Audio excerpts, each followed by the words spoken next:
The train pulled away before the steam had even settled. Tessa Morgan stood on the platform of the Black Creek station and watched it go. She didn't move. She didn't call out. She just watched the last car disappear around the bend in the tracks, taking with it the warmth of the passenger car, the smell of burned coal, and the last familiar thing she had known for the past 3 days of travel. The platform was mostly empty. A porter had already gone back inside. An older man in a canvas coat sat on a bench near the far end, sleeping with his hat pulled down over his face. A dog of no particular breed lay near the steps, too tired to lift its head when she walked past. Tessa set her bag down on the boards and looked around. There was supposed to be someone here, Mrs. Clara Hutchins. That was the name in the letter. "We will meet you at the station," the letter had said. "We are so pleased you are coming. The children are excited." She had read that letter 4 times on the train ride, each time smoothing it out against her knee, each time trying to make it feel more real than it did. The platform was empty. The station house behind her smelled of old wood and lamp oil. Through the single window, she could see the station master at his desk, not looking up. She picked up her bag and walked to the door. "Excuse me," she said, pushing it open. The man at the desk was 50-ish, with reading spectacles pushed down his nose and ink on his fingers. He looked up with the expression of someone who had been interrupted doing something moderately important. "Train already gone," he said. "I know. I came in on it." She set her bag down just inside the door. "I'm looking for the Hutchins family. Clara Hutchins or her husband. They were supposed to meet me here." The station master's expression shifted, not to sympathy exactly, but to something cautious. He took his spectacles off and set them on the desk. "You're the woman from Cala County?" he asked. She felt something go still inside her. "That's right." He rubbed the back of his neck. "Mrs. Hutchins sent a message this morning. Left it with me in case—" He paused, opened his top drawer, handed her a folded piece of paper without quite meeting her eyes. She already knew what it was going to say. She knew the way you know bad weather is coming. Not from the sky, but from the air, from the way sound changes, from something animal and wordless in the chest. She opened it anyway. "Miss Morgan, we regret that circumstances have changed. We have found another arrangement that is more suitable for our household. We hope you find suitable placement. We wish you well." No signature, not even Clara's name at the bottom. Just the words "more suitable" sitting there like something that had already been decided long before she boarded the train. Tessa folded the paper once, then again. Then she put it in her coat pocket. "Is there a hotel in town?" she asked. The station master looked relieved that she wasn't going to make a scene. "Moran's boarding house, half a mile east on Main. Mrs. Moran runs a clean place." "Thank you." She picked up her bag. "Next train back east isn't until morning," he said. He said it gently, like it was something she needed to know, like she might not have thought about the fact that she had nowhere to go until then. "I know," she said. She walked back out onto the platform. Bum. The night air had teeth. October in the territory came in cold and stayed that way, and Black Creek sat high enough in the foothills that the wind came down off the ridgeline already half frozen before it hit the valley floor. Tessa pulled her coat tighter and picked up her bag and started walking. She was 28 years old, she was 5'4", and heavier than the world seemed to think was appropriate. She had brown hair that didn't do anything interesting and gray eyes and a face that people described, when they described it at all, as pleasant. She had been placed with 4 different families since she was 16, had worked as a housekeeper, a cook, a seamstress's assistant, and a schoolhouse aide. She had been let go from each position for reasons that were always careful and always polite and always came down to the same thing. She wasn't quite what they were looking for. She had learned, over the years, not to argue with it. The road into town was unpaved and showed the work of recent rain. Deep ruts from wagon wheels, standing water in the low spots, mud that grabbed at her boots. The town itself was the kind of place that could be described in a single paragraph. One main street, a general store, a saloon, a church at the far end. A few dozen houses set back from the road in varying degrees of care and upkeep, lantern light in some of the windows, smoke from the chimneys. The ordinary business of evening. She found Moran's boarding house without much trouble. It was a 2-story frame building with a porch light burning and a sign in the window that said, "Rooms available." She went up the steps and knocked. The woman who answered was somewhere in her 60s, small and wiry, with a sharp face and the kind of eyes that took inventory quickly. "Mrs. Moran?" Tessa said. "I'm looking for a room, just for tonight." The woman looked at her bag, then at her coat, then at her face. "Where'd you come in from?" "The train, just now." "You alone?" "Yes, ma'am." The woman considered that for a moment. Tessa had the feeling of being assessed, though she couldn't tell by what standard. $1.50 for the night, Mrs. Moran said. "Includes supper if there's any left, which there is. No male visitors. Breakfast is at 6. "That's fine," Tessa said. "Thank you." She was shown to a room on the second floor. It had a bed, a washstand, a window that looked out on the back alley, and a small mirror above the basin. She set her bag down on the floor, sat on the edge of the bed, and looked at her hands for a while. She wasn't going to cry. She had decided that somewhere on the walk from the station, somewhere in the cold and the dark and the mud. She had cried after the Mercer family let her go, standing in the yard with her bag packed, and it had not helped anything. She had cried after Mrs. Talbot told her that another woman had been hired, someone younger and more capable of heavy work, and the crying had not helped that either. She was so tired of feeling like a problem someone else had to solve. She washed her face at the basin, went down to supper, ate the stew Mrs. Moran set in front of her without tasting much of it, went back upstairs and lay down in her clothes because the room was cold and she didn't want to unpack anything she didn't have to. Sometime in the night, she heard rain start against the window. She lay there and listened to it and thought about the letter in her pocket. More suitable. She thought about the train pulling away. She thought about Clara Hutchins, whoever she was, deciding at some point during the day that Tessa Morgan was not what her household needed, and writing that polite, bloodless note, and leaving it with the station master like a returned parcel. She thought about the fact that she had used most of what she'd saved to buy the train ticket. She thought about the fact that she had told herself this time that things were going to be different. She turned onto her side and closed her eyes and tried to sleep. Morning came in gray and damp, and she was already awake when the light changed. She went down to the breakfast Mrs. Moran had promised. A few other boarders were already at the table. A young man in traveling clothes who didn't look up from his plate, an older woman who smiled at Tessa in the cautious way of someone who had learned not to ask questions, a man who looked like he sold something and was thinking about what he'd say when he got to the next town. Tessa ate her eggs and her biscuit and drank 2 cups of coffee and felt marginally more human. After breakfast, she went out to the porch and sat on the step and watched the main street of Black Creek come to life. Wagons, horses, a couple of boys chasing something around the corner of the feed store.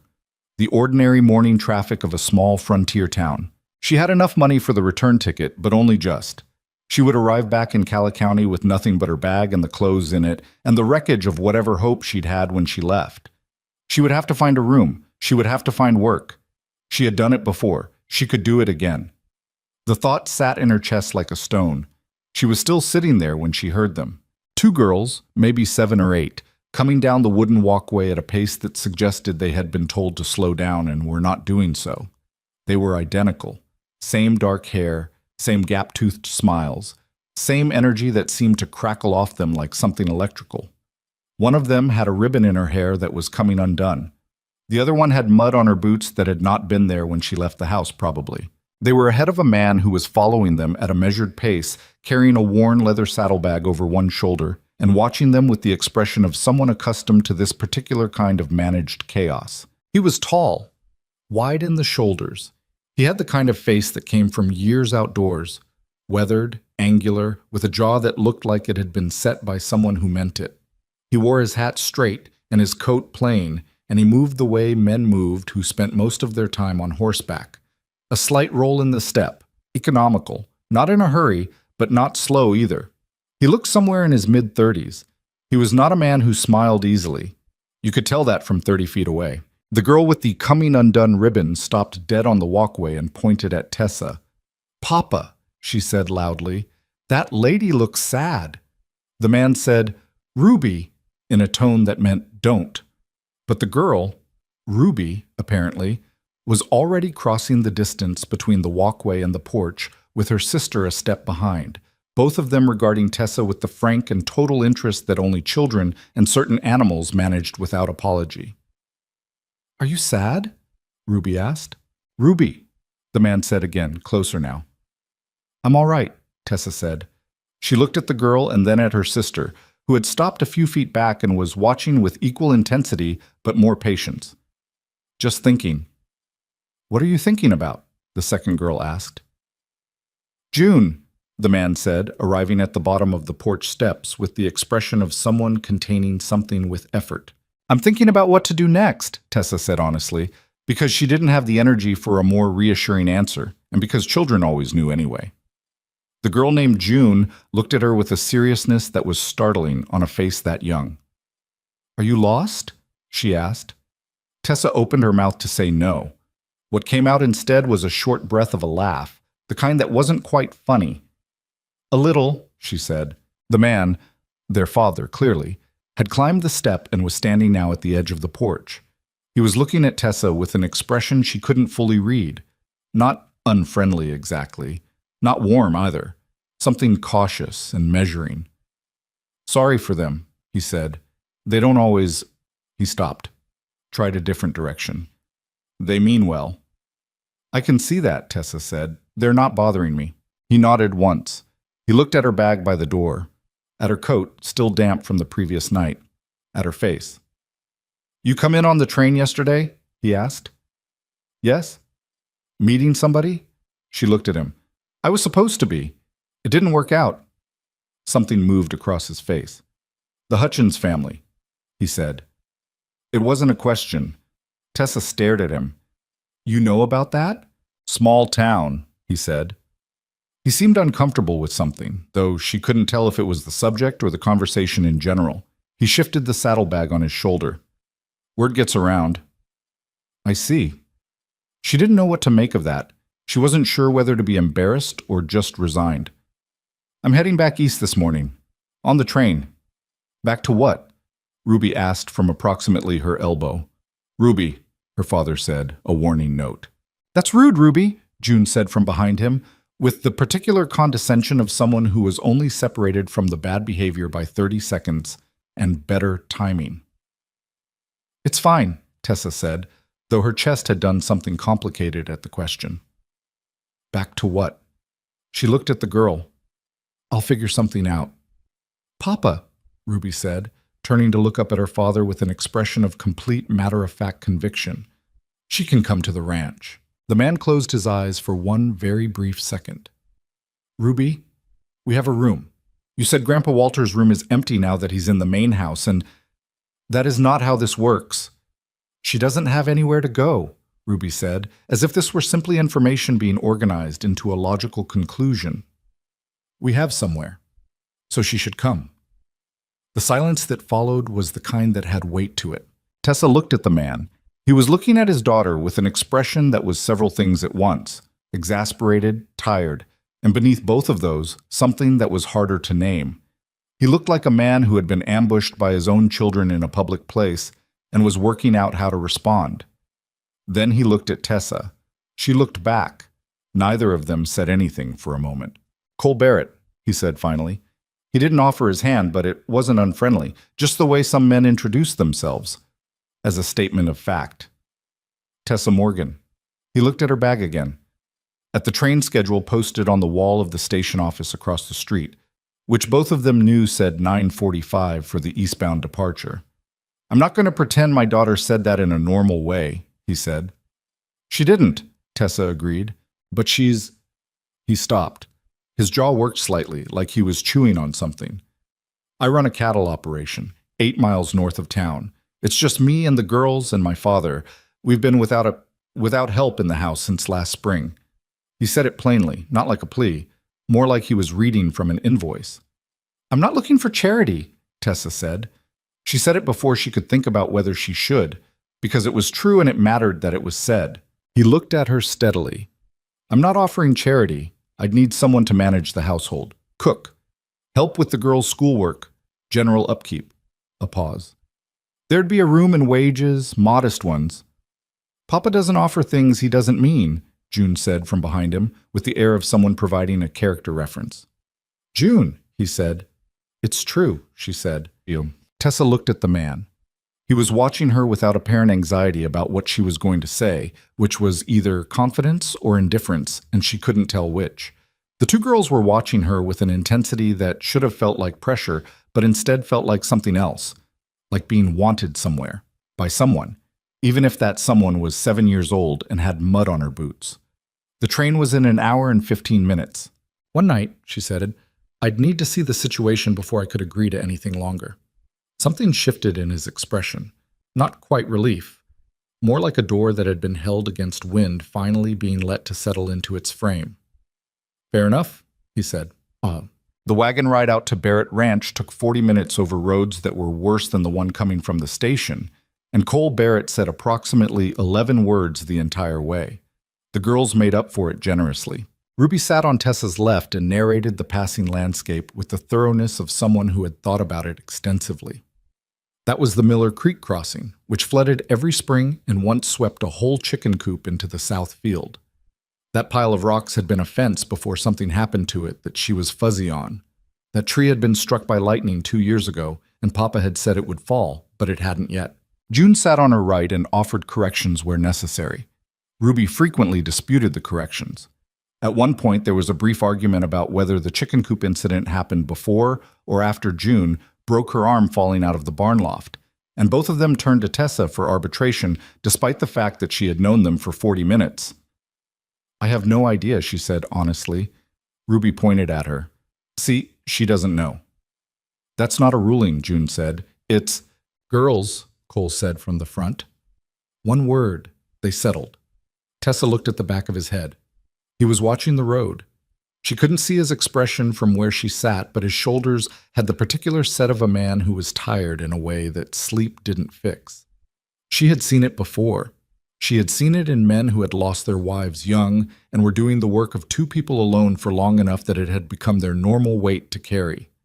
She looked back at the road ahead. The land out here was big in a way that still surprised her, even after years in the territory.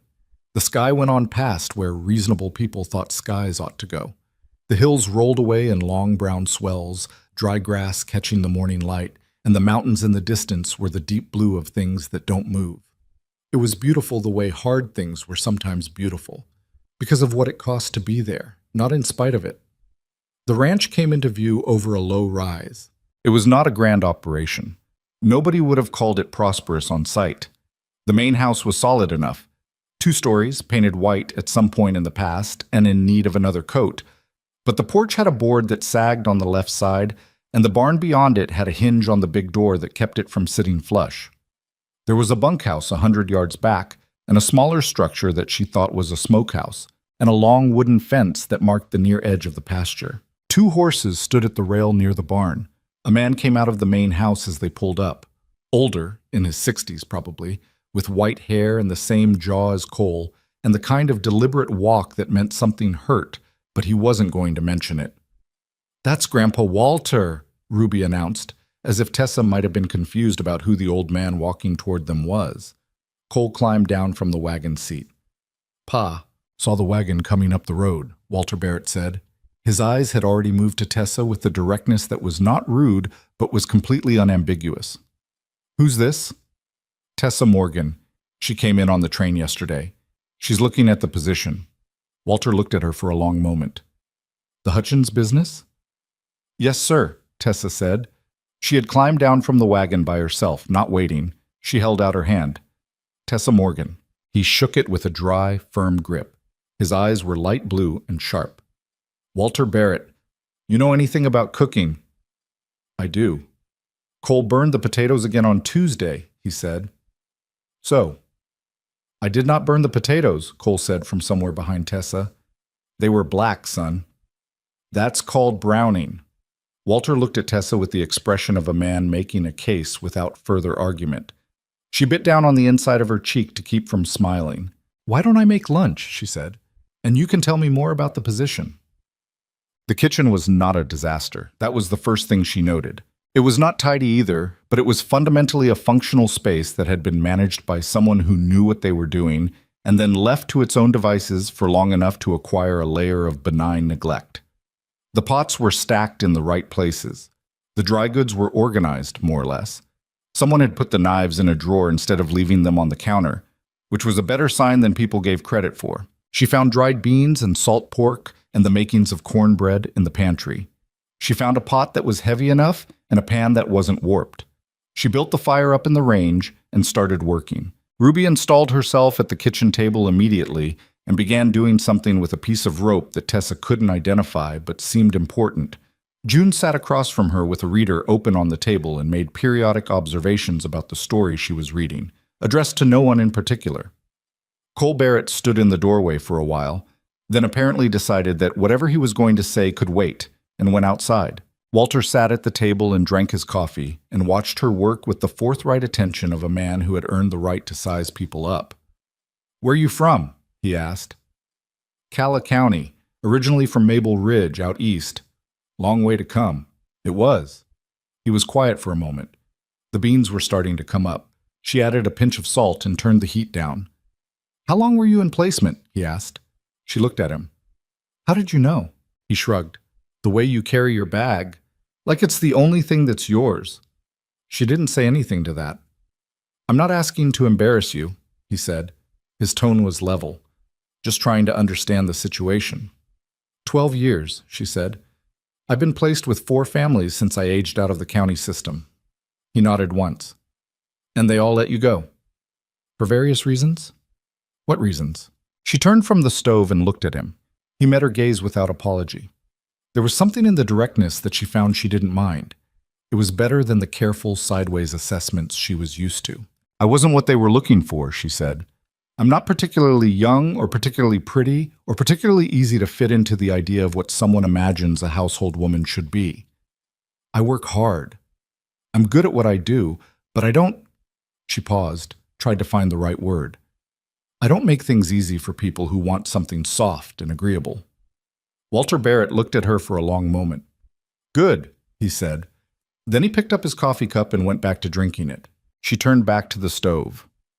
Lunch was beans and salt pork and cornbread, which she knew was not impressive, but was hot and made with enough care that it tasted like something worth eating.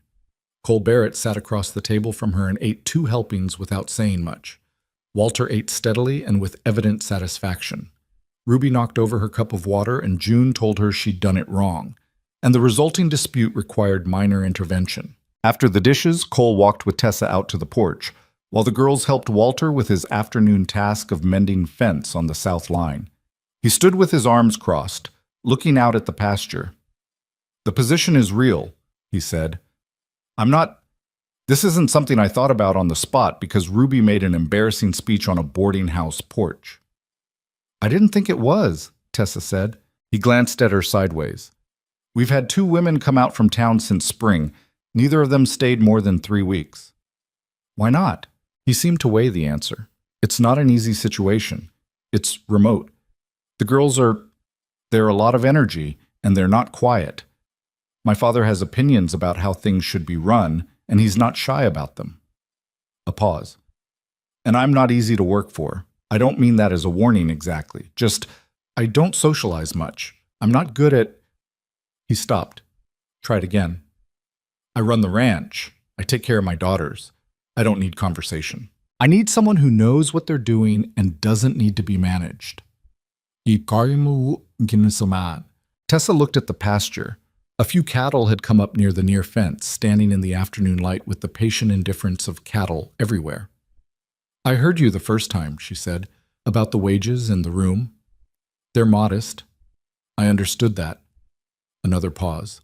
The wind moved through the dry grass. "The room is the small one off the back of the house," he said. "It's got a window that faces east.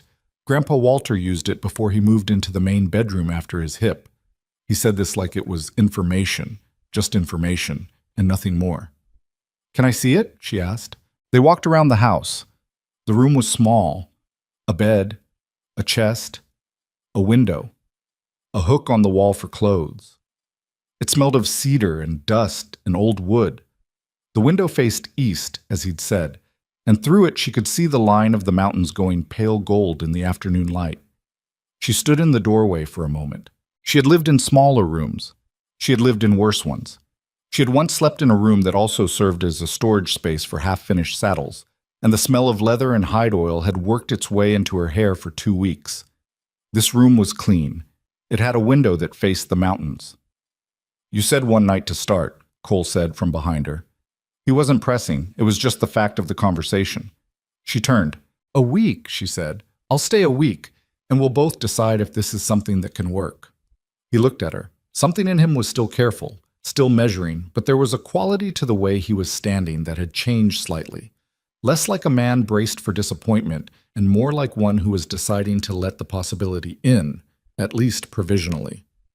That's fair, he said. Ruby's voice came from somewhere around the corner of the house, loud and absolute. She's staying. Ruby, Cole said. A pause. I was just telling June, Ruby said with dignity. Cole Barrett looked at the ceiling of the porch for a moment, then at Tessa, then back at the middle distance. I'm sorry, he said. Don't be, Tessa said. She went back inside to start on supper. The mountains through the kitchen window went gold and then pink and then the long blue of early dark, and Tessa moved through the unfamiliar kitchen with the careful competence of a woman who knew how to work in any space, given time. She didn't let herself think about what this was yet. She didn't let herself wonder if it could last, or what it would mean when it ended the way things always ended, or whether the girls would remember her after she was gone. She just cooked the supper. She fed the family. She washed the dishes while the girls argued about something in the front room and Cole Barrett read something by the lamp, and Walter turned in early. And when she finally went to the small room at the back of the house and lay down on the narrow bed and listened to the sounds of the ranch settling into night, the horses moving in the barn, the wind in the eaves, the creak of the floorboards as the house cooled, she let herself feel it, just for a moment, the strange, frightening, unwanted possibility of it. She was still a long way from belonging here. She knew that. She had been here one afternoon and one evening, and it would take much longer than that to know whether this was something real or just another situation that looked like home until the moment it didn't. But the room had a window facing east, and in the morning, the mountains would be there when she woke up. She closed her eyes. The first morning at Barrett Ranch began before the light did. Tessa had always been an early riser. Not by preference exactly, but by the particular habit of someone who had spent years in households where sleeping past the household's needs was a small failure you'd hear about by mid-morning. She was awake at 5, dressed by 5:10, and in the kitchen by 5:15 with the range lit and the coffee on before she had fully decided what she was going to make for breakfast. The house was quiet around her. Outside the kitchen window, the sky was still the dark blue of very early morning, with a pale line at the horizon where the mountains were beginning to separate from the sky. The wind had died overnight. The only sounds were the fire in the range and the distant movement of the horses in the barn, and once, the particular creak of the house that meant someone else was awake. She had the eggs cracked and the salt pork cut before Cole Barrett appeared in the kitchen doorway. He was already dressed, not in a hurry, just dressed, the way a man was dressed, when he had been getting up before dawn long enough that it was not a decision but a fact of his life. He stopped when he saw her. He had clearly not expected to find the range already lit and someone already working. "Coffee's ready," she said, without turning around. A pause. "I usually make it," he said. "I know. I used your setup. I hope that's all right." Another pause, shorter. She heard him cross to the counter and pour a cup. "You didn't have to start this early," he said. "I was awake." She turned the salt pork in the pan.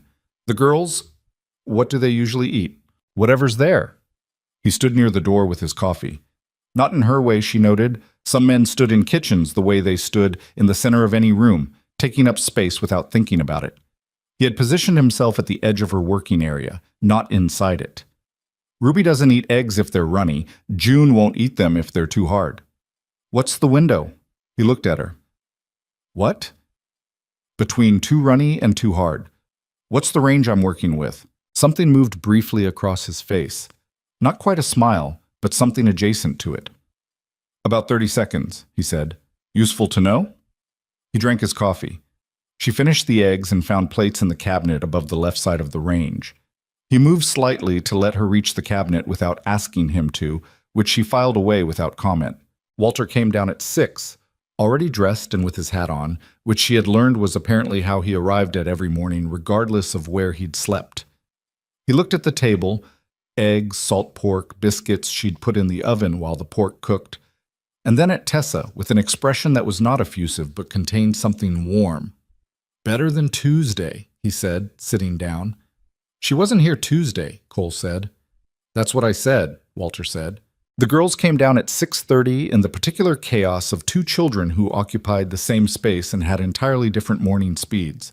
Ruby was loud and immediate, wanting to know if there were biscuits before she had fully descended the stairs. June was slower, more deliberate, appearing in the kitchen doorway with her hair already braided and her reader tucked under her arm, looking at the table with the satisfaction of someone whose expectations had been met. You made biscuits, Ruby said, dropping into her chair. I did. Are they good? Ruby, Cole said. I don't know yet, Tessa said. You'll have to tell me. Ruby took one, bit into it, considered for a moment with the seriousness of a judge. They're good, she said. Better than Papa's. Papa doesn't make biscuits, June said. He tried once. That was cornbread. It didn't taste like cornbread. Girls, Cole said. They ate. The conversation moved the way it moved in households with children. Sideways, doubling back, following no particular logic, touching on the fence that needed fixing, and a horse named Dorado who had developed an attitude about being saddled, and whether Ruby could come to the South Field that afternoon, and whether June had finished her reader. Tessa ate and listened and began to understand the shape of things. The week had a rhythm to it, which she had not expected and which turned out to matter more than she could have said. She was used to households where the rhythm was imposed from outside, where she arrived to find an established order and was expected to fit herself into it without friction or complaint. Barrett Ranch had an order, but it was organic, built from years of the same people living in the same space and making the same accommodations to each other. It had gaps in it, places where the lack of someone who knew how to manage a household had left visible marks. The mending pile in the corner of the front room that nobody had touched in weeks, the pantry that needed reorganizing, the girls' school lessons that were happening irregularly because nobody had the time or patience to make them happen otherwise. She started with the mending pile on the second day. She organized the pantry on the third. On the fourth, she sat down with June after breakfast and worked through 2 weeks' worth of arithmetic that had been let go. June was serious about her lessons in the way serious children were. Not eager exactly, but committed, working through the problems with a focused quiet that Tessa respected. Ruby was there too, technically doing her own reading, but mostly watching and waiting for the moment she could contribute something, which arrived every 7 minutes or so. I already know multiplication, Ruby announced on a particularly long waiting interval. Good, Tessa said. Then you can help your sister check her work. Ruby looked delighted by this in a way that suggested she had not thought of that option. June looked less delighted. I don't need help, June said. Everyone needs someone to check their work, Tessa said, even when they're right, especially when they're right. June considered this. Why especially? Because when you know you're right, you stop looking for mistakes. That's when they get in. June looked at her for a moment, then at her paper, then at Ruby with a new expression. Not welcoming exactly, but considering. Fine, she said. Ruby pulled her chair over with a scrape that was significantly louder than necessary. Tessa went back to the stove and started on lunch and didn't let herself feel the small warmth of that moment for too long, because she had been here 4 days and she knew better than to start counting things.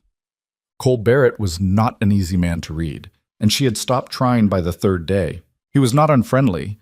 She wanted to be accurate about that, because her first impression of him had been of someone guarded to the point of coldness, and that was not quite right. He was careful. There was a difference. Unfriendly men held their distance because other people were a problem.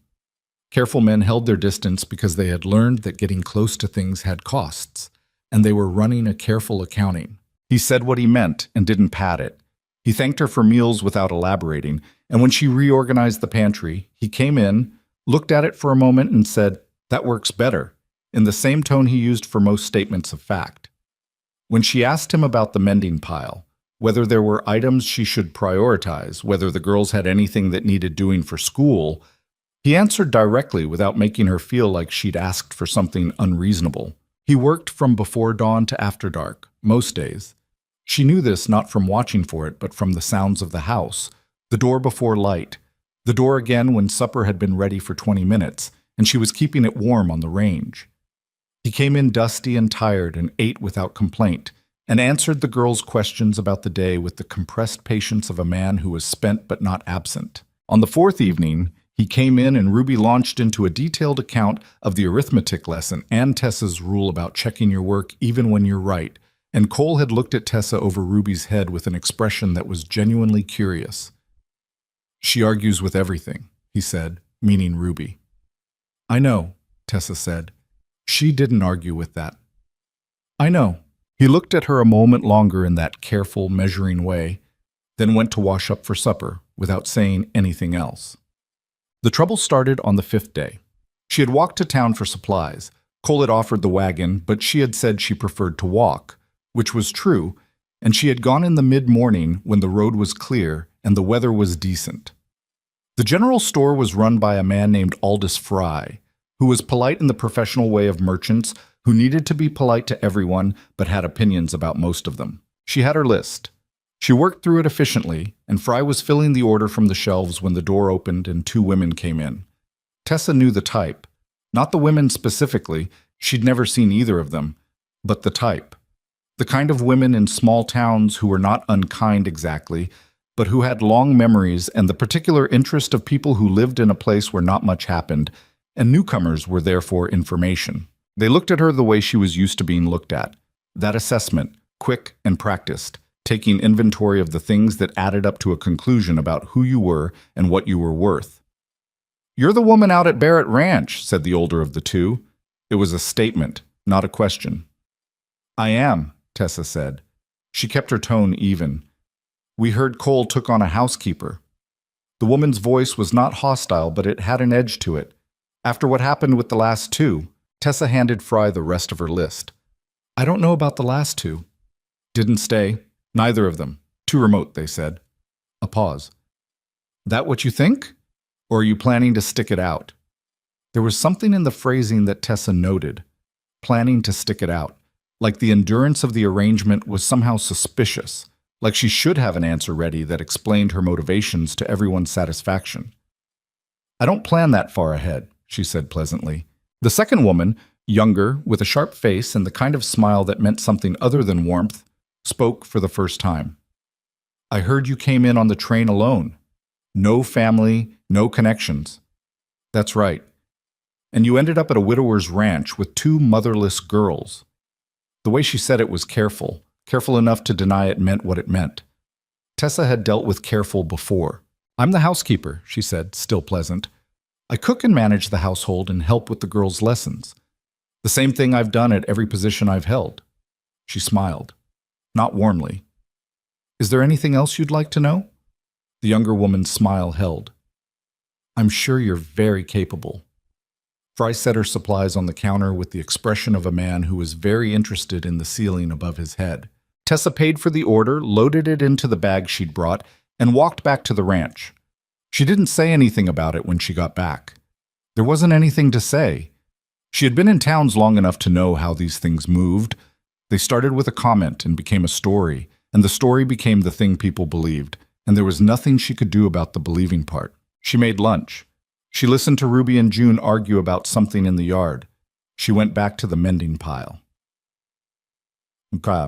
Walter found her on the porch that evening after supper, while Cole was doing something at the barn and the girls were supposed to be getting ready for bed, which meant there was a certain amount of negotiation happening upstairs.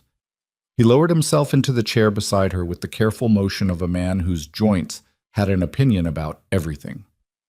"Heard you went to Fry's today," he said. "I did." "Ran into some of the town women." She looked at him. "Word travels fast. Fry talks to his wife. His wife talks to everyone." He was quiet for a moment. The night was coming in clear and cold, the stars already visible at the edges of the sky. "Let me guess, someone said something clever about you being at a widower's ranch." "Something like that." He was quiet again. She had started to understand that Walter's silences were not gaps. They were part of how he talked, breaks in the sentence where he was working something out. "Cole doesn't notice those things," he said finally. "Not because he's stupid, because he doesn't spend much time thinking about what people say about him. He used to." A pause. "When Margaret died, people said a lot of things. Some of it kind, some of it not.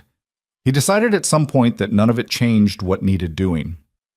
Margaret was his wife? Tessa said. 4 years ago. Fever, fast. He said it the way people said things that were still sharp even after years of handling them. The girls were 3. She absorbed that. They don't talk about her. Not much. Ruby doesn't remember her. June has a few things. I think more feeling than memory at this point. Cole keeps a picture of her in the room, but he doesn't... Walter paused. He's not a man who talks about the inside of things. I noticed. What I'm saying, Walter said, with the air of a man getting to a point he'd been circling, is that the women in town who want to make something of the situation, that's their business, not yours. What's your business is whether you're doing good work. Are you? Tessa looked at the darkening pasture. I think so. Think or no? No, she said. The girls' lessons are back on track. The house is in order. The pantry's organized so things get used before they go bad. Supper's been on time every night and nobody's complained about it. Nobody complains when food is good, Walter said. They just eat and don't say anything. That's the best review you're getting. I know, I learned to read that early. He made a sound that might have been a laugh, low and brief. You're all right, Tessa Morgan. She didn't say anything to that. It was the kind of thing that felt safer not to touch. On the 6th day, Cole Barrett said 11 words to her at breakfast, which was 2 more than usual, and she had begun to understand that this was, in fact, a form of progress. The girls had taken to her in the way children took to people who were reliable and did not condescend to them, with a gradually deepening trust that showed up in small ways. Ruby had started telling her things in the kitchen while Tessa was cooking, the long, winding observations that children offered to adults they felt safe around, about the horses and the girls at school in town, and what she thought about various things. June was more reserved, but she had started sitting in the kitchen in the evenings when she was supposed to be upstairs, and when Tessa didn't tell her to go back up, she settled in like it was a decision they had both agreed to without needing to discuss it. On the 6th evening, June appeared at the kitchen door at 7:30 with her hair still damp from washing. Can I ask you something? She said. You can ask me anything, Tessa said. She was making a pie crust, something she hadn't planned on but had started because she found herself in an unusually quiet evening and needed something to do with her hands. June came in and sat at the table. She watched Tessa work for a moment. Did you always know how to cook? No, I learned. Who taught you? A woman named Mrs. Carver. She was the cook at the house I worked at when I was 16. She rolled the dough out a little. She was mean and impatient, and she threw a spoon at me twice, but everything she taught me stuck. June processed this. She threw a spoon at you? I did it wrong. In her kitchen, doing it wrong was what spoons were for. That's not right. No, Tessa agreed. But she wasn't wrong about the technique. June was quiet for a moment, then, were you ever scared when you were learning things from someone like that? Tessa looked at her.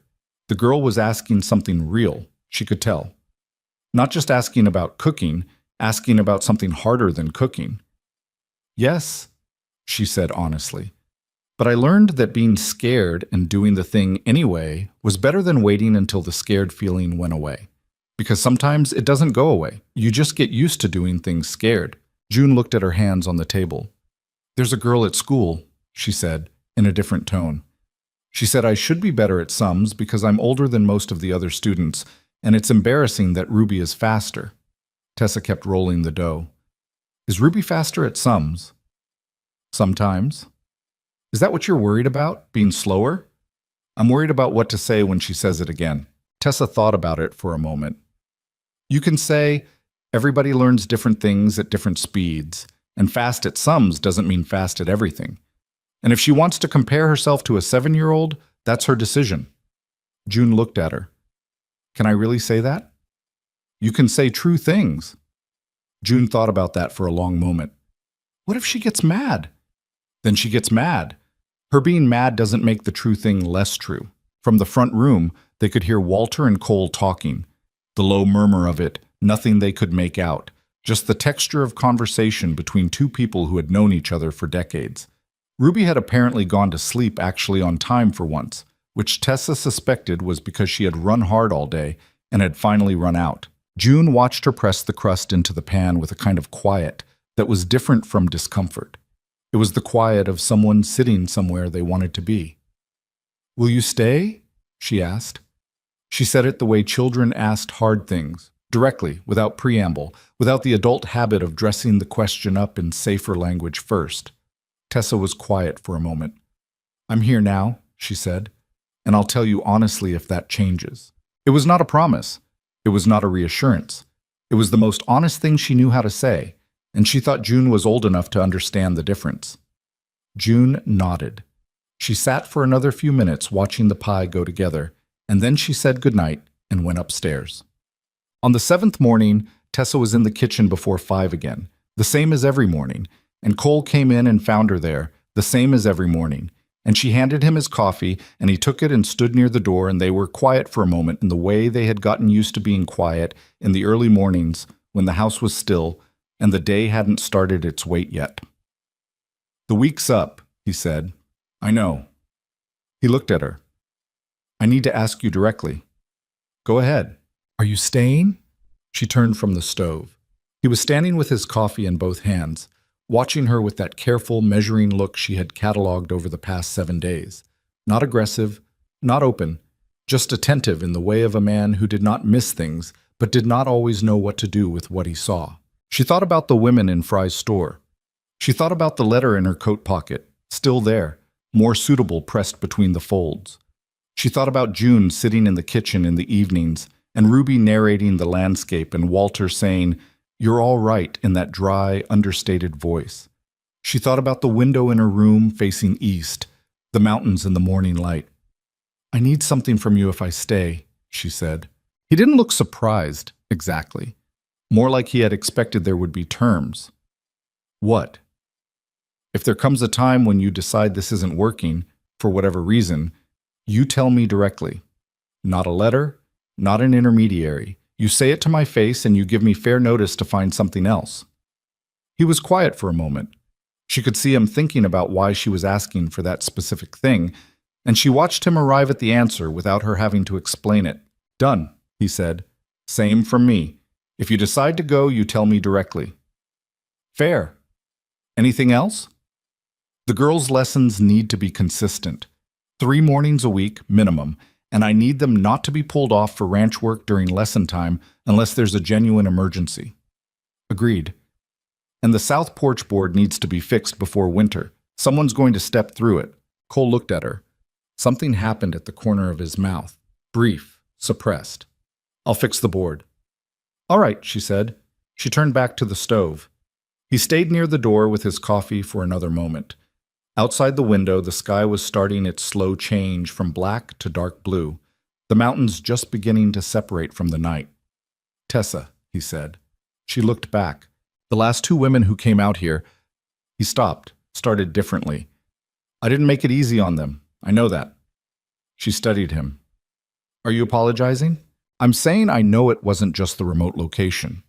He looked slightly uncomfortable with what he was saying, the way a man who didn't say things like this regularly looked uncomfortable.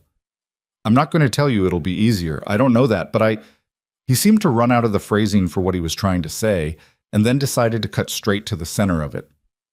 "I'd like it to work." She held his gaze for a moment. "So would I," she said. He nodded once. He went out the back door toward the barn, the cold morning air coming in briefly before the door settled shut, and Tessa turned back to the range and the pan and the ordinary work of making breakfast for a family that was not hers. But the room had a window facing east, and she had unpacked her bag on the 5th day, folded her clothes into the chest, hung her coat on the hook, and not thought about the return ticket since. That was something.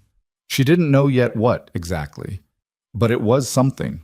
3 weeks passed the way hard seasons did.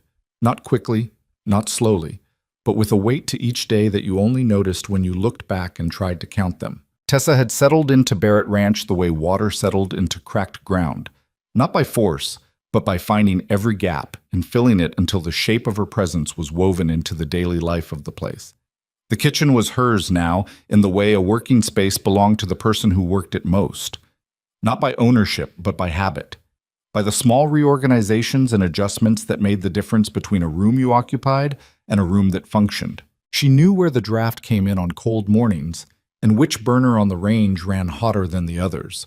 She knew that Walter took his coffee with 2 sugars before noon and 1 after, for reasons he had never explained, and that Cole drank his black and first thing, and that if the coffee wasn't ready when he came in from the barn, he would make it himself without complaint. But with the particular silence of a man making a minor accommodation, he didn't prefer to make. She knew that Ruby talked through fear and June went quiet, and that the opposite was true of excitement. She knew that the horses made more noise on mornings when the weather was changing, and that this was a more reliable forecast than anything the sky showed. She knew the sound of the south pasture gate when it needed oiling, and the particular creak of the 3rd stair from the top, and the way the light came through the east window of her room at 6 in the morning in a long, flat bar that fell across the foot of her bed and told her the day had started. She had learned all of this the way you learn things you were going to have to know. Carefully. Without letting herself believe it was permanent. But the days kept coming, and she kept waking up in the room with the east-facing window, and the mountains kept being there when she looked. The trouble she had felt building since the day at Fry's store did not stay contained for long. It started, as far as she could trace it, with a woman named Edna Collier. Edna Collier was the wife of the largest landowner in the valley, after the Barrett family. And she was the kind of woman who had built her social position through years of careful cultivation and who treated the maintenance of that position as a full-time occupation. She was not loud about it. That was the thing Tessa had to give her. She was not loud. She smiled at you and asked about your health and made comments that were technically about nothing. And by the time you figured out what they actually were, she was already on to the next thing. Tessa met her at the dry goods counter in Fry's on a Thursday in mid-October, 3 weeks after her arrival. "Miss Morgan," Edna said with the particular warmth of someone who was pleased to see you for reasons you hadn't agreed to. "I've been meaning to introduce myself. I'm Edna Collier. My husband Frank runs the Collier land just east of Barrett." "Mrs. Collier," Tessa said. She was waiting for Fry to bring out the order she'd placed. "Nice to meet you. We were all so glad to hear Cole finally found someone suitable for the house." Edna's smile was fixed and pleasant. "After so long. And the girls, Ruby and June, are such dear things, aren't they? It must be a comfort for them, having a woman about the place." "They're good girls," Tessa said. "Of course, it's quite a responsibility, taking on a man's household when you have no particular connection to the family." Edna tilted her head slightly. "You came in on the train, didn't you? Alone?" "I did." That sound, not quite agreement, not quite judgment, landing precisely between the two. "It's brave, really, coming out to a remote ranch with no references in the area. I imagine some people would find it, well, an unusual arrangement." Tessa looked at her. Edna looked back with her pleasant, fixed smile. "I have references," Tessa said, "from every position I've held. I'm happy to provide them to anyone who asks." She paused. "Is that something you're asking?" A brief flicker in Edna's expression. She had not expected the directness. "Of course not," Edna said. "I'm simply making conversation." "Then let's talk about something else," Tessa said, also pleasantly. Fry arrived with the order, and Tessa paid and left. She walked back to the ranch in the cold afternoon, thinking that some conversations were only the visible part of something larger moving underneath, and that what Edna Collier was doing was not really about references or arrangements. She was placing a marker. She was saying, in the careful language of a woman who understood social currency, "I am watching you, and I have opinions about what I see, and those opinions matter here." The question was how much they mattered, and to whom. She got part of that answer 3 days later, when Cole came in from the south field for lunch with a particular set to his jaw that she had not seen before. Not angry exactly, but closed in a way that was different from his usual reserve. He sat down. He ate. He didn't say anything through most of the meal, and neither did the girls, because children had a natural sensitivity to the weather of adults that no one gave them enough credit for. Walter watched his son with the sideways attention of a man who had been watching him for 30 years. After the girls went out to the yard, Walter said, "You going to say what happened, or are we just going to sit here?" Cole looked at his plate. Frank Collier was in town. "And?" "He said some things." Cole's jaw worked.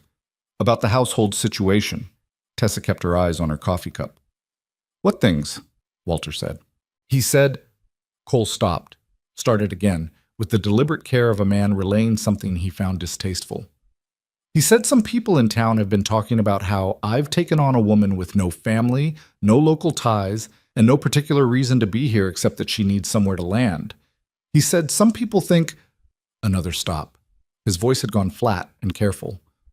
He said some people think she's angling for a permanent arrangement, for security. The kitchen was quiet. Tessa set her cup down. Mrs. Collier, she said. It was not a question. He didn't say names. He didn't have to. She looked at Cole. He was looking at the table, still with that closed-off expression. Do you believe it? He looked up at her then. She met his eyes. No, he said. It came out without hesitation, which she noted.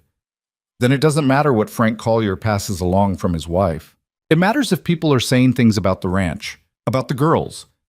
His voice was still flat, but there was something under it, something that was not embarrassment and not anger, but a kind of protectiveness that she recognized.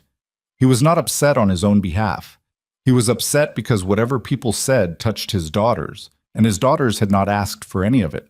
What exactly are they saying about the girls? She asked. He was quiet for a moment. That it's not a proper situation for them. A woman of your background, he cut himself off. That's their word. Background. There it was. She had known it was coming. She had felt it building since the day at Fry's, since the two women who'd looked her over and said no family, no connections in that careful, measured way. She had known it was coming, and she had told herself it didn't matter, and she had been half right. It didn't change what she was doing or who she was. But it landed differently than she'd expected. Here, at this table, with Cole Barrett sitting across from her trying to say a hard thing as cleanly as he could. My background is that I grew up in the county system, and I've worked for everything I have, she said. Her voice was even. That's not a secret, and it's not something I'm ashamed of. If the town wants to make something of it, that's their decision. I know that, he said. Then what is it you're actually trying to say? He looked at her for a long moment. He had the expression of a man who was sorting through several possible versions of a thing and trying to find the one that was both honest and fair. I'm not asking you to go, he said. I want to be clear about that first. All right, but I think you should know that the situation is that it's being talked about, and that some of it is going to reach the girls eventually, if it hasn't already, and I'd rather they hear something from us than hear something on the road into town. He paused. From us. I mean, I'll talk to them, but I wanted you to know. Tessa considered him. There was something in the way he'd said from us.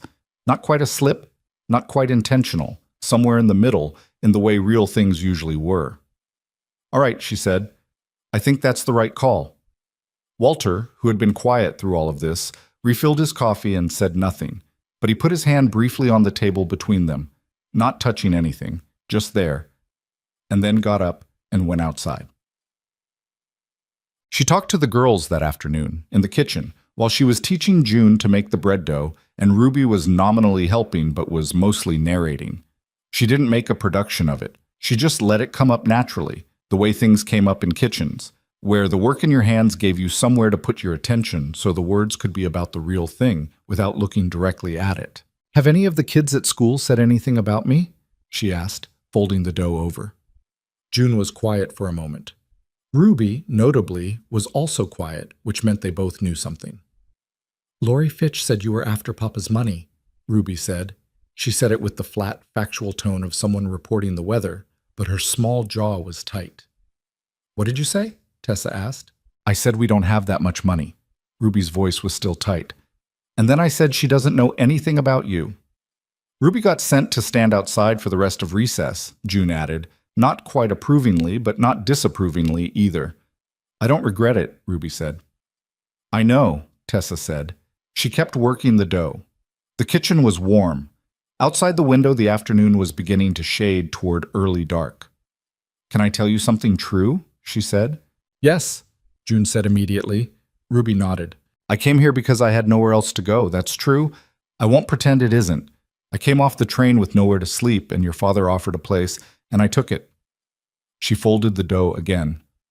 But I stayed because I wanted to, because this house needed someone to take care of it, and your lessons needed to be regular, and your grandfather drinks his afternoon coffee at 4 o'clock and always looks a little happier after it."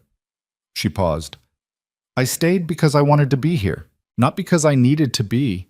The kitchen was quiet except for the range. "There's a difference," June said quietly. "Yes." Ruby thought about it. "Lori Fitch doesn't know that." "No, she doesn't." "Can I tell her?" "You can tell her whatever you think is true," Tessa said. She looked at Ruby. "But try not to get sent to stand outside again. Your father worries." Ruby weighed this seriously. "Okay," she said. "But if she says something again, I'm telling her the truth, even if I have to stand outside after." Tessa kept her face neutral. "That's a reasonable position," she said. November came in cold and committed. The work on the ranch shifted with the season. Less of the long days in the fields, more of the slow, grinding work of preparing for winter. Cole and the 2 ranch hands he brought in seasonally worked on the fence lines, the barn roof, the woodpile that needed to be twice the size it was before the first hard frost. Walter oversaw from a distance, walking the property in the mornings with the deliberate pace of a man doing his accounting, noting what needed doing and what had been done. Tessa found that cold weather suited her. She had always worked better in it. The cold kept you focused, kept you moving. She laid in stores the way she had learned to, from years in households where a bad winter could mean real hardship. She dried herbs. She put up whatever the last of the garden had yielded. She mended the heavier coats the girls had outgrown the shoulders of and re-hemmed June's good dress. Cole noticed the stores one evening when he was looking for something in the pantry. "You did all this?" he said. "Over the last 2 weeks, yes." He stood looking at the shelves, the dried bundles, the sealed jars, the organized sacks of grain and flour. Something crossed his face that was not quite what she expected, which she had learned to watch for in him. He was not a man whose face showed much, but the things it did show were real. "The last 2 winters were harder than they needed to be," he said. He said it quietly, to the shelves mostly. "I know," she said. "Walter told me." He looked at her. "He said you were managing everything else and the household kept falling behind," she said. Not accusingly, just accurately. Cole was quiet for a moment. "I kept meaning to..." He stopped. "It didn't get done." "It's done now," she said. He looked at her again in that way he had of looking at things he wasn't sure what to do with. "Thank you," he said. Just that. But he meant it in the way that men who didn't say things easily meant them, fully, without qualification. She went back to what she was doing, and he went out to the barn, and later that evening she heard him tell Walter that the pantry was in good shape for winter, and Walter had said, "I told you she was all right," in a tone that did not require a response. She had been at Barrett Ranch for 6 weeks when she walked into the edge of something she hadn't seen coming. It was a Sunday, mid-November, and Cole had ridden to town for supplies and a meeting with a man from the land office about grazing rights on the Upper Valley pasture, a negotiation he'd mentioned twice, both times with the particular compression of a man who found the whole business irritating but necessary. He had expected to be back by mid-afternoon. He wasn't back by mid-afternoon. He wasn't back by supper. Tessa kept the meal warm and said nothing about it to the girls, who noticed anyway. Ruby asked twice. June asked once and then went quiet in the way she did when she was worried and trying not to show it. Walter sat at the table and drank his coffee and looked at the door. He came in at 7:30, cold all the way through, with a set to his face that was different from the closed expression she'd seen before. This was something harder, something that had been grinding at him on the ride home and had not finished. "Supper's warm," she said. He sat down. She set the plate in front of him. The girls were already in bed. She'd taken them up an hour ago, which had required the usual negotiation with Ruby and none at all with June, who had gone up willingly for the first time in recent memory. Walter had stayed at the table. Cole ate without talking. When he was done, he pushed the plate aside and put both hands flat on the table and looked at the middle distance. "The grazing rights meeting," he said, to both of them, to neither of them. "It wasn't just about the Upper Valley pasture." Walter was very still. Holt Granger was there. Something changed in Walter's expression. What was Granger doing at a land office meeting? "He's filed a claim," Cole said. His voice was flat and controlled, the flatness of someone who was managing something hot with a great deal of deliberate effort. "On the eastern quarter, He says there was an error in the original survey 30 years ago, and the boundary line was drawn wrong. The kitchen was very quiet. Tessa stayed at the counter. She knew she was in the middle of something that was not her business to insert herself into, but she did not leave because the room had the feeling of something that needed a witness. That land has been Barrett land for 25 years, Walter said. I know. The survey was done clean. I know that too. Cole looked at his father. Granger says different. He's got a man, some surveyor from out of territory, who says the original markers were placed wrong and the eastern quarter has been on the wrong side of the line since the beginning. Walter was very still for a moment. Then, he's buying himself a result. That's what I think. Can he do that? Just file a claim on land that's been... He filed it. It's filed. Cole's voice stayed flat. The land office has to investigate. Could take months. In the meantime, he wants to put his cattle on the eastern quarter through the winter. His cattle on our land, his claimed land, in his version. Cole looked at the table. If I say no and he presses it to the county court, it could drag on until spring. Meanwhile, the eastern quarter sits empty because we can't use land that's under dispute without it looking like we're trying to establish position. The weight of it settled into the kitchen like cold air coming under a door. Tessa had been in enough households to know what a land dispute meant for a family that depended on the land. It was not just about the eastern quarter, or the grazing rights, or even the money. It was about what the land meant, what it had always meant, and what losing even a piece of it said about everything else. Holt Granger, Walter said, almost to himself. His voice had changed. There was something old in it. Frank Collier's brother-in-law. Tessa's hand stilled on the counter. Cole looked at his father. I know. He's been trying to get traction in this valley for 3 years. Frank's been stalled out on the water rights negotiation, and now... Walter's jaw tightened. Now his wife's been running her mouth about the situation here, and Granger files a claim. It might not be connected, Cole said, but his voice said he didn't believe that. It's connected, Walter said. Cole was quiet. He looked tired. Not the tired of a long day outside, but the deeper tired of a man who could see what was being set in motion and understood that stopping it was going to cost him something he couldn't fully calculate yet. I'll talk to the land office in the morning, he said. There's a man, Deeds, who was on the original survey team. If he's still in the territory, he's in Mill Haven, Walter said. I sent him a Christmas card 2 years ago and he wrote back. Cole looked at his father. You have his address?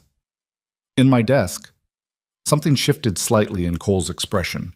Not quite relief, but the version of it that looked like a man finding one solid thing to stand on. All right, he said. Tessa had been quiet through all of it, but now she said carefully, Is there anything I can do? Both men looked at her. She kept her voice even. I'm not asking to get involved in the legal side of it, but if there's correspondence that needs writing, or records that need organizing, or anything practical, I can help with that. Cole was quiet for a moment, studying her. You can write letters, he said, not dismissively, genuinely asking. I can write anything that needs writing. Walter made the sound that might have been a laugh. Cole, he said, let the woman help. Cole looked at the table, then at Tessa, then back at the table, in the way of someone making a decision they weren't quite used to making. All right, he said. The next 3 weeks were the hardest she'd seen at Barrett Ranch, and she had seen the household in several kinds of difficulty by that point. Cole rode to Mill Haven on the second day and came back with Deeds, a retired surveyor in his 70s who was sharp-minded and slow-moving and who brought with him a battered leather case full of original field notes from the survey done 26 years ago. He settled into the front room with Walter, and the two of them went through the notes for 2 days, and the kitchen became the war room, in the way that kitchens became war rooms by default, because people needed to eat even when everything else was in crisis. Tessa wrote 3 letters in that first week. One to the county land office, laying out the Barrett family's position clearly and without emotional language.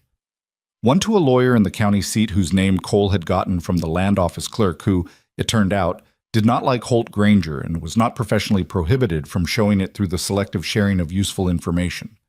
One to a land records office in the territorial capital, requesting copies of original filings. She wrote them at the kitchen table in the evenings, after the girls were in bed, while Cole sat across from her and told her what needed to be said, and she found the language for it. He was not a man who struggled to think clearly. He was precise and organized, and he knew exactly what he wanted the letters to accomplish. But he was not a man who wrote easily, and the letters needed to be not just accurate but persuasive, and that required a different skill. "You want this part to sound less like a demand," she said, on the second letter, pointing at a sentence. "It is a demand." "I know. But if you say it like a demand, he'll read it like a challenge, and then he digs in. If you say it like a reasonable request for information you're entitled to, he has less to push against." She looked at him. "People give you more when they don't feel cornered." He considered that. "Is that from experience?" 12 years of asking for things from people who didn't want to give them," she said. "Yes." He was quiet for a moment, then, "Change it." She changed it. They worked like that, back and forth, for 2 hours, and when the letter was done and she read it back to him, he had the expression of a man who had gotten what he needed from a process he hadn't expected to work. "That's better than what I would have written," he said. "You would have written something that worked too. Not like that." She folded the letter. "You know your land and your rights better than anyone. That's the hard part. The writing is just arrangement." He looked at her with the careful, measuring expression she had catalogued and recatalogued over the weeks. And in that moment, there was something in it that was different from before. Something that was less about assessment and more about recognition, as if he was seeing something he had been looking at for a while, but hadn't quite let himself name. He looked away before she could decide what it was. "Thank you," he said. "For the letters. For—" He stopped. "For not making this something it isn't." She understood what he meant. She understood that the gratitude was partly for the letters and partly for the fact that she had sat at this table and done useful work and not used the intimacy of the situation to make anything of it. Not made eyes at him, not been soft and visible in her gratitude when he thanked her, not tried to turn a hard week into something warmer. She had just been here, present and useful and herself. "This is what I came to do," she said simply. He nodded. He pushed his chair back. He went upstairs. Tessa sat alone in the kitchen for a while, listening to the ranch settle. The wind was up tonight, coming hard from the north, and the house made its sounds against it. The creak of the frame, the rattle of the east window she'd noted needed recalking, the whisper of something at the corner of the porch. She thought about what Walter had said. Frank Collier, Edna Collier, Holt Granger. She thought about the careful, pleasant comments at Fry's counter and the way something had started moving underneath the surface of the town's opinion of her, and how the same week that movement had become visible, Granger had filed his claim on Barrett land. She did not know, sitting alone in the kitchen with the wind outside, whether those things were connected in the way Walter thought they were. She did not know whether her presence at Barrett Ranch had given someone leverage or just given someone a story, and whether the story had led to the claim or the claim had always been coming and the story was coincidence. What she knew was that she was here, and she was not leaving, and the letters were written, and the lawyers were engaged, and the family was as prepared as she could help them be. She thought about June's question those weeks ago. "Will you stay?" She had said, "I'm here now." She was still here. Outside the east window, the wind pushed hard at the dark, and the mountains were invisible in the night. And somewhere out beyond the fence line, the land that had been Barrett land for 25 years sat cold and contested under the winter sky. And Tessa Morgan sat at the kitchen table and thought about what it meant to fight for a place you had not been born to. She decided she knew. She put out the lamp. She went to bed. The room still smelled of cedar and old wood. The east window was dark. In the morning, the mountains would be there. December came in without much warning. The territory had a way of skipping the polite part of autumn, the gradual cooling, the measured shortening of days, and going directly to the thing itself, as if the season had somewhere to be and couldn't afford the preamble. One week the mornings were cold but manageable, the kind of cold that required a heavier coat and not much else. The next week the sky changed color, going from the blue of clear cold to the flat gray-white of something building, and the wind shifted to come from the northwest with a new edge to it that cut through whatever you were wearing and kept cutting. Cole noticed it first, the way men who worked outside noticed weather before anyone else. He mentioned it at breakfast one morning in the second week of December, looking at the sky through the kitchen window with the expression he used for things that required planning. Storm coming, he said. Few days, maybe less. How bad? Walter asked. Don't know yet. He finished his coffee. I want to get the cattle off the eastern quarter before it hits. Move them down to the near pasture where we can keep an eye. The eastern quarter is still under dispute, Walter said. It was just information. Both of them knew it. I know, but Granger hasn't put any of his cattle on it yet, and I'm not leaving mine out there in a storm to make a legal point. Cole set his cup down.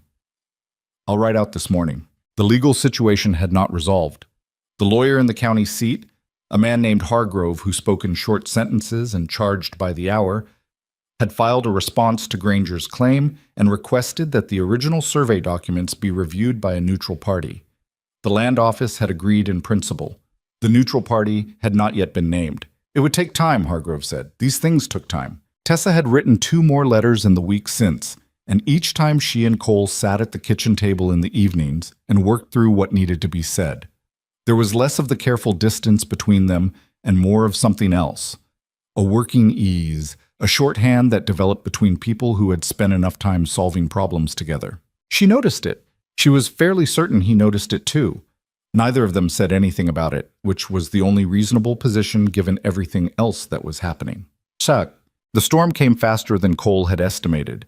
He had the cattle off the eastern quarter by noon, and the barn secured and the extra firewood stacked against the east wall of the house by mid-afternoon, which was when the sky went from flat gray to something darker, and the first hard gusts came through the valley in long, sweeping bursts that bent the dry grass flat.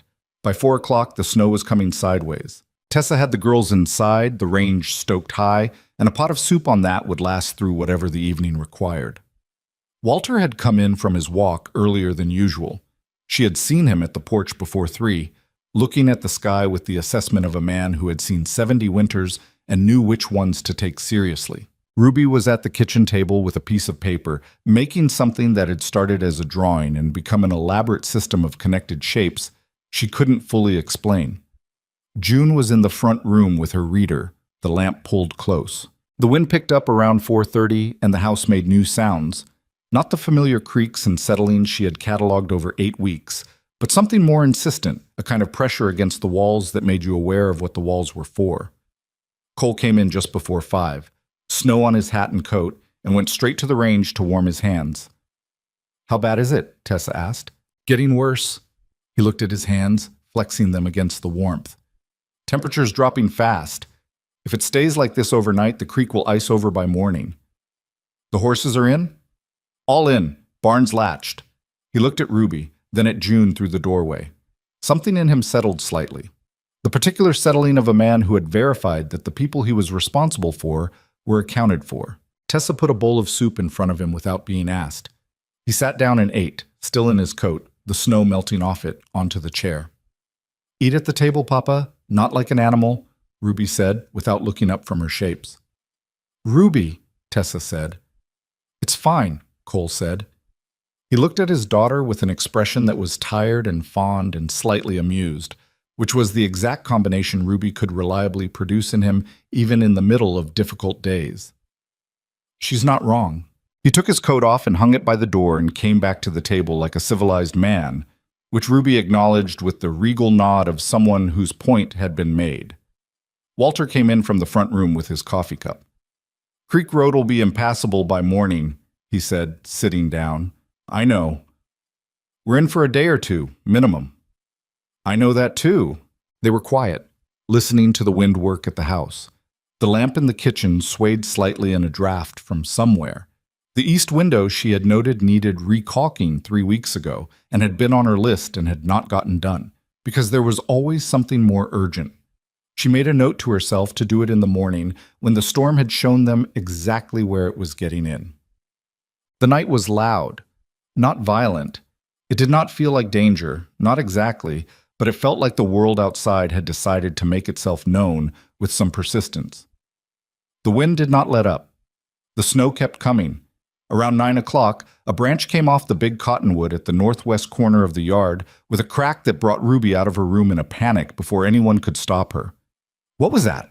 She said from the top of the stairs, wide-eyed and in her nightgown. Branch, Cole said from below. He had been sitting in the front room with Walter, going over something.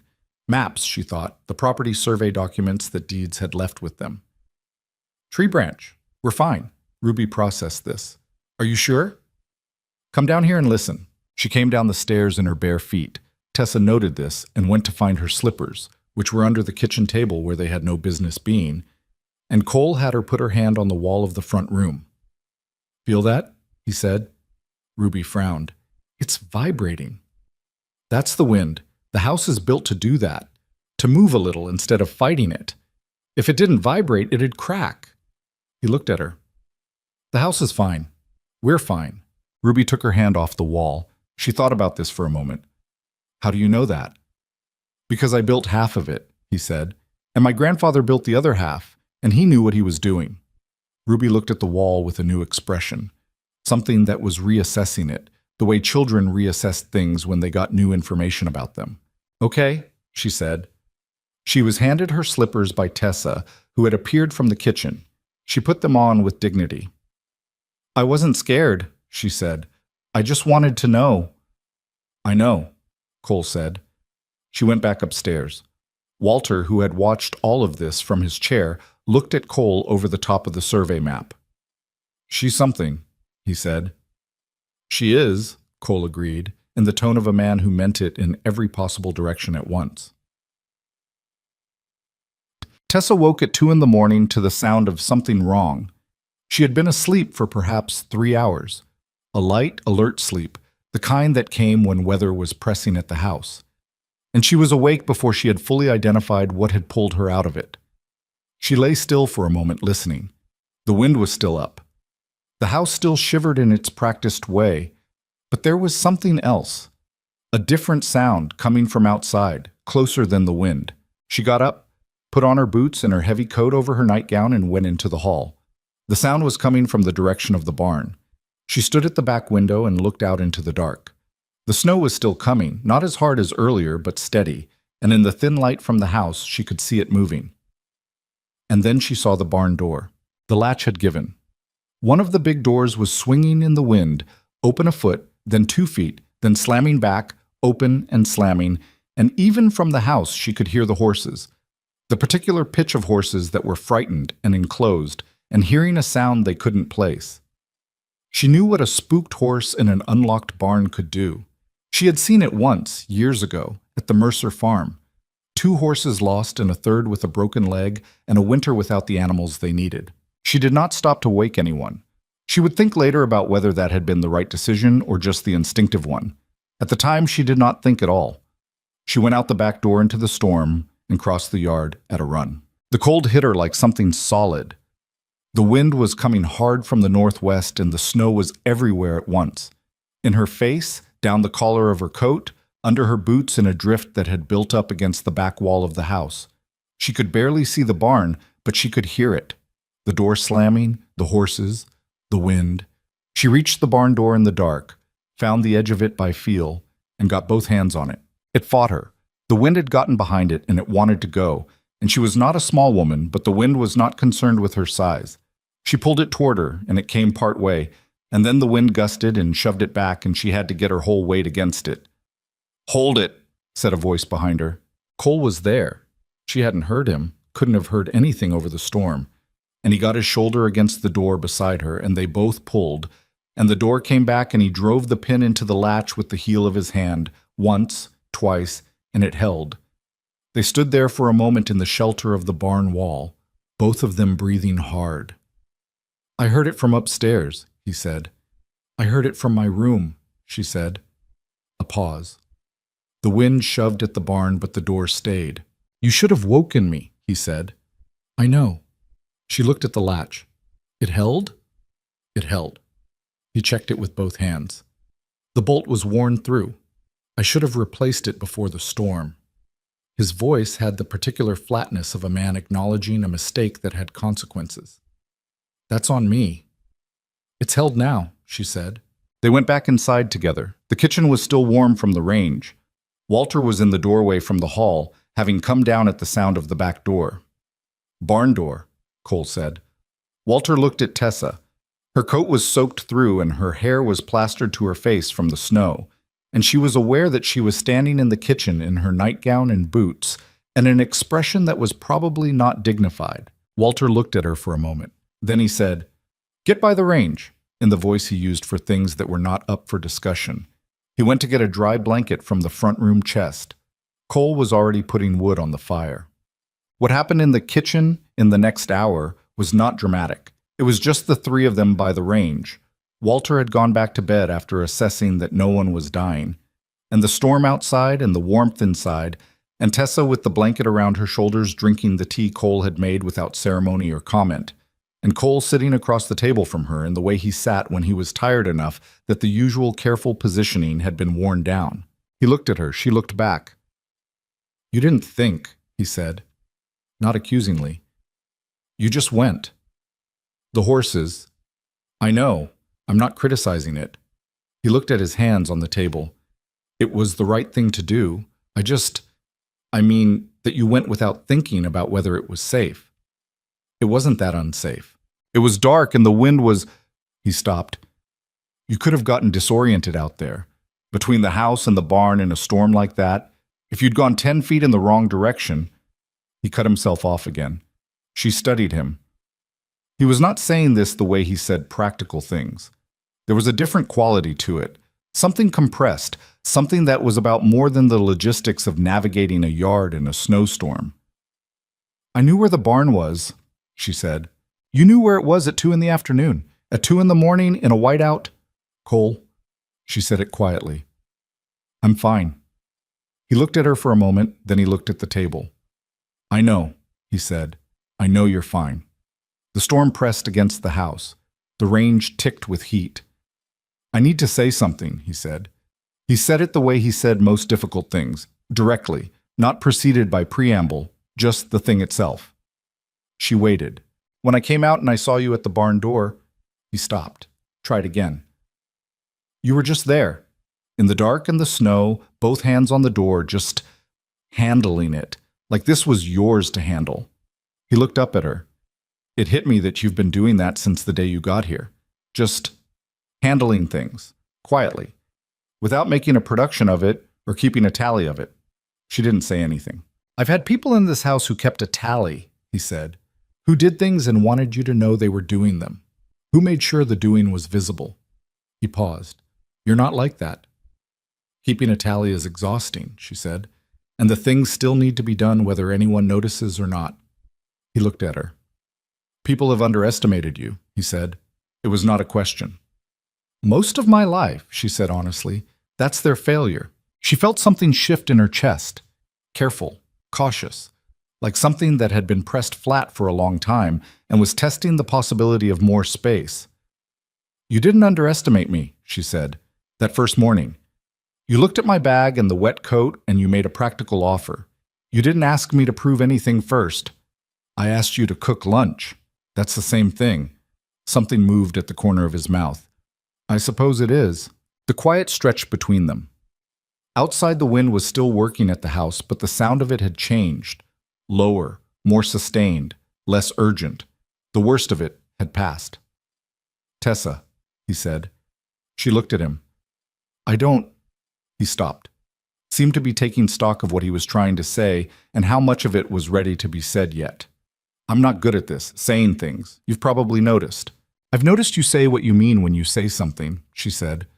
"That's not the same as not being good at it. It takes me longer than it should." He looked at the table again briefly, then back at her. "I just want you to know that what you've done here, what you've built here, it matters. The girls, the house, the letters." He paused.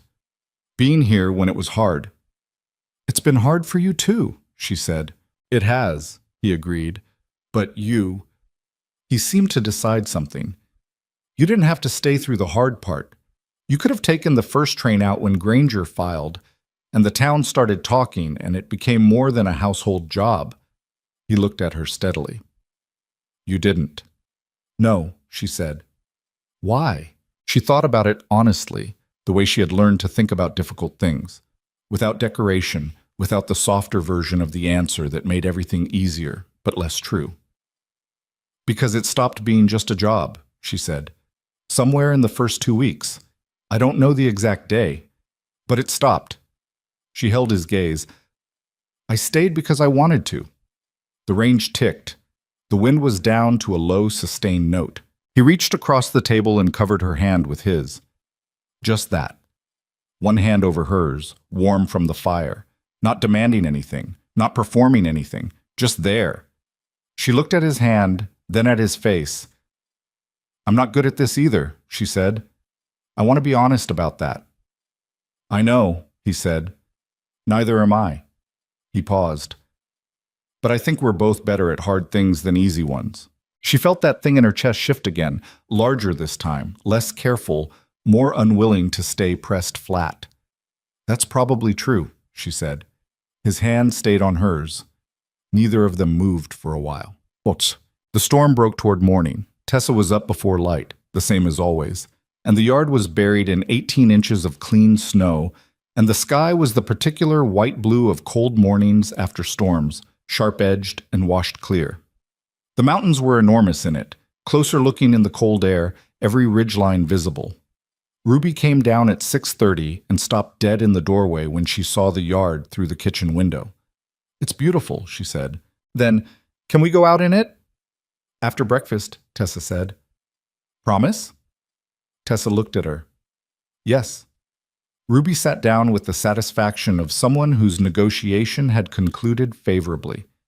June came down and saw the snow and said nothing, just stood at the window for a long moment with an expression that was her version of what Ruby had said out loud, quiet appreciation, deep and real. Cole came in from checking the barn and stomped the snow off his boots and reported that all the animals were fine. The latch had held through the rest of the night, and the creek road was as impassable as Walter had predicted. They ate breakfast. The girls argued about who would get to make the first tracks in the snow, which eventually required a coin flip and was won by Ruby, who received this victory with the magnanimity of someone who had never had any doubt about the outcome. After breakfast, while the girls were getting into their coats and boots with the focused energy of people preparing for something important, Walter came into the kitchen and looked at Tessa with the sharp, light blue eyes that missed very little. Storm's over, he said. Yes, she said. Things look different after a storm. She looked at him. Sometimes clearer, he said. He picked up his coffee cup. He was not smiling exactly, but his eyes were doing something that the rest of his face was not participating in. He went back out to the front room. Tessa stood at the kitchen window and looked at the clean white yard and the enormous mountains and the tracks that Ruby was already making in the new snow, running ahead of June, who was following in the measured way of someone who was letting her sister go first, because she had won the coin flip, but who was not going to be outdone in the quality of her appreciation. She heard Cole's step behind her. He stopped at the counter beside her, close enough that she was aware of his presence, without having to look. They stood there together looking at the yard. The snow, the mountains, the two small figures making tracks in the white, the window between them and the cold, the warmth behind them. After all this is done, he said quietly, the land dispute and the letters and the lawyer, when it settles. He paused. When it settles, she said, I'd like to talk about something more permanent. She looked at him. He was looking at the yard, at the girls, at the mountains. More permanent than what's already here, she said. He looked at her then. Yes. She held his gaze for a moment. Then she looked back at the yard, at the tracks Ruby was making in the new snow, wild and various and entirely her own. All right, she said, when it settles. Outside, Ruby had stopped running and was looking back at the house, shading her eyes against the glare. Tessa, she shouted, come out! And for the first time in as long as she could remember, Tessa Morgan felt the particular, uncomplicated pull of someone being called to a place where she was wanted. She went to get her coat. The snow stayed on the ground for 11 days. In that time, Barrett Ranch became its own world in the way isolated places did in winter, bounded by the white fields and the impassable creek road, turned inward, dependent on what was already inside. It was not an unpleasant world. Tessa had prepared for it well enough that the pantry held without strain, the woodpile lasted, and the girls, deprived of the road into town and their irregular school schedule, discovered that the house itself contained enough to occupy them if they looked. June worked through the last of the arithmetic and started on the geography reader Tessa had found in the chest under the stairs, an old one, with maps that were no longer accurate, But June studied the shapes of coastlines and river systems with the same focused quiet she brought to everything, and sometimes she asked questions that required Tessa to think before she answered, which was the best kind. Ruby learned to make biscuits. This had been Tessa's idea, and she would not have said it was entirely strategic, but she would have been lying if she said it was entirely not. Ruby had the kind of energy that needed a channel or it became a flood, and baking gave her hands something specific to do and her mind something concrete to solve. And the biscuits, after 3 failed batches that ranged from acceptable to what Walter diplomatically called interesting, became something Ruby could genuinely do. And knowing you could genuinely do a thing changed how you moved through a room. "They're better than Papa's," Ruby announced on the 4th successful batch. "I don't make biscuits," Cole said from behind his coffee cup. "I know," Ruby said. "That's why they're better." Walter coughed in a way that covered a laugh. Cole looked at the ceiling for a moment with the patient expression of a man surrounded by people who found him funnier than he found himself. Tessa kept her face entirely neutral and poured more coffee. Those 11 days had a quality she did not have a precise word for. Not happiness exactly, or not only that, but something more like the feeling of a thing being the right size for its space. The house, the people in it, the work, the evenings. It fit. It had the particular fit of things that had arrived not by planning, but by the accumulation of small, honest decisions, each one pointing in the same direction without anyone calling it a direction. Cole had said more permanent in the kitchen after the storm, and she had said all right, and neither of them had revisited it since. But it was present, that conversation. It sat in the house the way a fire sat in a room, not requiring attention, but changing the quality of the air. The creek road opened on the 12th day, and with it came news. The letter from Hargrove arrived on the same afternoon the first wagon made it through from town, tucked in with the mail the driver had been holding at the Black Creek post office since the storm. Cole read it at the kitchen table without sitting down, which was how she knew it was important. He always read things standing when they mattered. "Hargrove got the appointment," he said. Walter looked up from his chair. "The land office agreed to a neutral review. They're bringing in a survey team from the territorial capital. Independent, no connection to Granger or to anyone in the valley." Cole set the letter down. "They'll review Deed's original field notes against Granger's surveyor's report and make a determination." "When?" Walter asked. 3 weeks, maybe 4. And in the meantime, Granger can't move any cattle onto the disputed quarter. It's held in place until the review is complete." Cole looked at his father. "Hargrove says the notes Deeds brought are strong. The original markers were placed correctly. He says that if the review team is what the land office says it is, the claim should be dismissed." Walter was quiet for a moment. He looked older than he had in November, not in a sudden way, but in the way of someone who had been carrying something and was only now letting himself feel the weight of it. "Your grandfather surveyed that land himself," Walter said. "He walked every foot of it." "I know, Pa." "Granger knew the notes existed. He was counting on us not being able to produce them." "He was wrong about that," Cole said. He looked at Tessa briefly when he said it. She looked back. They both knew whose letter had reached Deeds, whose phrasing had made the request for the original documents into something a retired surveyor in his 70s would feel the urgency of, whose careful language had threaded the needle between asking and demanding. She did not say anything. This was not the moment for it. 3 weeks, Walter said. He seemed to be calculating something. "I'll still be here in 3 weeks. Pop, I'm not being morbid. I'm being practical." Walter picked up his coffee cup. "I just want to see it settled." "You'll see it settled," Cole said. The town of Black Creek had a way of knowing things before they were officially known, which meant that by the time word spread about the neutral survey team, everyone who had an opinion about the Barrett land dispute had already formed it and begun sharing it freely. Tessa went to Fry's the week after the road opened, alone, the same as she had been going for 2 months. She knew what she would find, the same current of talk that had been running since before the storm, shaping itself around whatever new information was available. What she didn't expect was Edna Collier waiting outside the general store. Not waiting for her exactly. That was not how Edna operated. She was simply there, on the walkway, in conversation with another woman, in a position that made it essentially impossible to enter Fry's without passing within speaking distance. "Miss Morgan," Edna said. "Mrs. Collier," Tessa said. She kept walking. "I heard about the survey team," Edna said to her back. Tessa stopped, turned. Edna's expression was different from the one she'd worn in October. The pleasant, fixed smile was still there, but something underneath it had shifted. The quality that reminded Tessa of a woman reading from a prepared text had been replaced by something less certain of its lines. "Good news for the Barrett family," Edna said. She said it carefully, like someone laying down a card they weren't sure was the right one. "It is," Tessa agreed. A pause. "Frank says Holt will likely withdraw the claim once the survey team files their preliminary findings," Edna said. "If the original notes are as strong as they say." Tessa looked at her. "That would be the sensible thing for him to do." Another pause. The walkway was busy enough that this conversation was visible to anyone who wanted to look, and Tessa was aware that several people were looking. "I may have—" Edna stopped. This was clearly not something she had said before, this kind of sentence. She was working at it carefully. "The things I said in the fall about the arrangement at the ranch." Her chin was level. She was not a woman who apologized by looking at the floor. "I may have been hasty." Tessa did not perform surprise or gratitude. She just listened. "You've been good for that family," Edna said.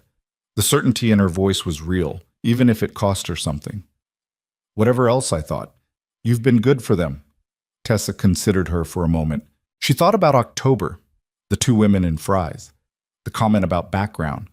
She thought about Ruby standing outside at recess for defending her, and June going quiet instead of eating because the anxiety of the dispute had worked its way into the household like cold air. She thought about Cole at the kitchen table reading Granger's claim with his jaw tight and the flatness in his voice that meant he was managing something hot. She thought about what it would feel like to hold Edna Collier's careful half-apology up against all of that and find it insufficient, which it was, and say so. She could do that. It would be true. She also thought about the fact that she was going to live in this town for a long time, and that Edna Collier was going to be in it, and that how you handled the moment when someone offered you a smaller version of what you deserved said something about who you were going to be in the years ahead. "I appreciate that," she said. She said it without warmth and without coldness, just level. "The Barrett family is good people, all of them." Edna nodded. Something in her settled slightly.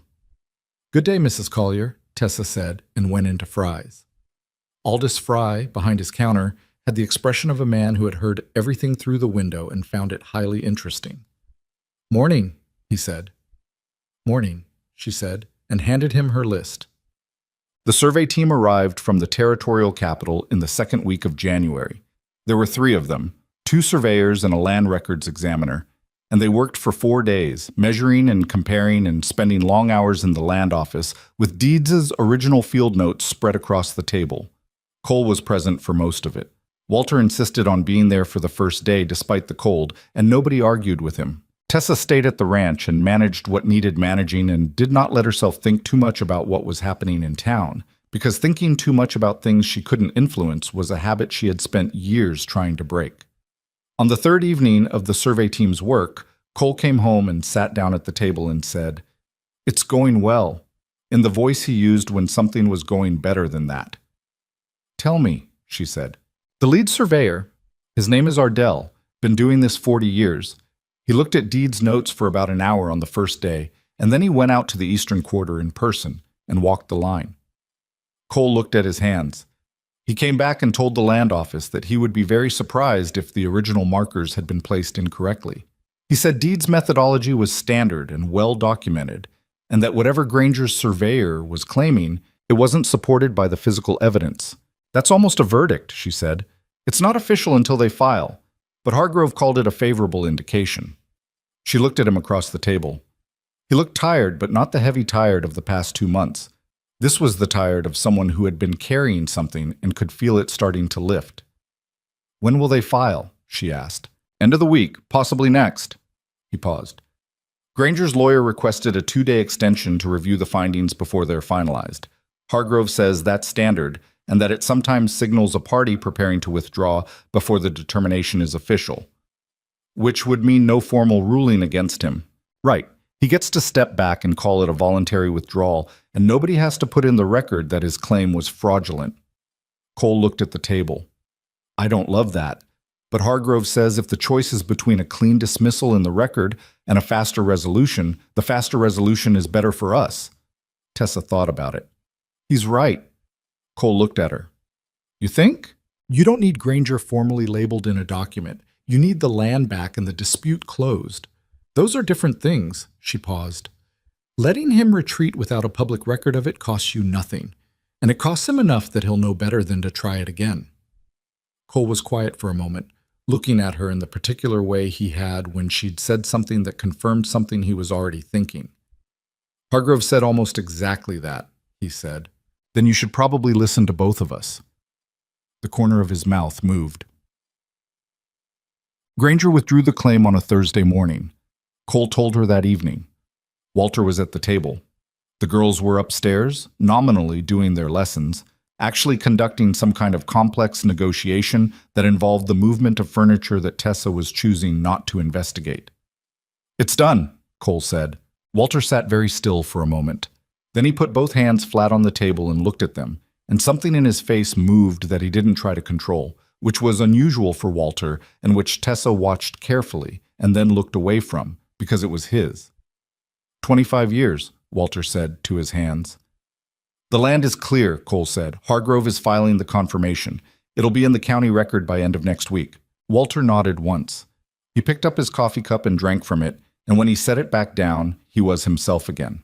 Composed, sharp-eyed, the man who had walked this property every morning for 3 decades. Good, he said. Just that.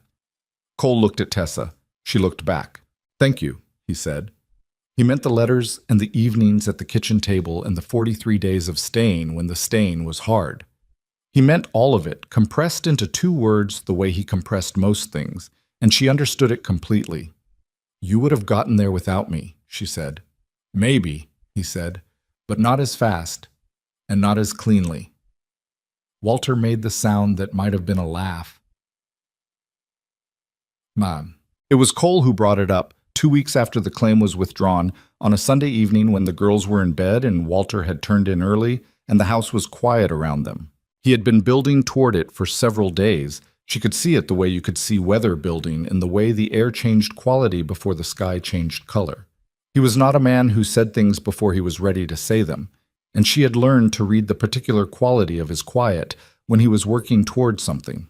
He came into the kitchen where she was sitting with a cup of tea and a piece of mending she had been putting off, and he sat down across from her and put his hands on the table. I want to talk about something more permanent, he said. Exactly the same words as after the storm. He was a man who returned to the phrasing that was accurate.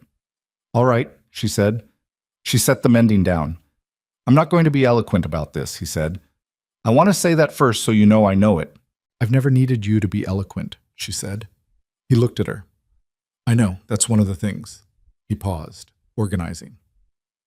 I've been thinking about this since December. Probably before December, if I'm being honest. I've been thinking about it since the week you stayed past the first 7 days and I knew you were going to stay, and I started to understand what it felt like to have that be true. She was very still. The girls, he started. Don't lead with the girls, she said quietly. Not for this. He stopped.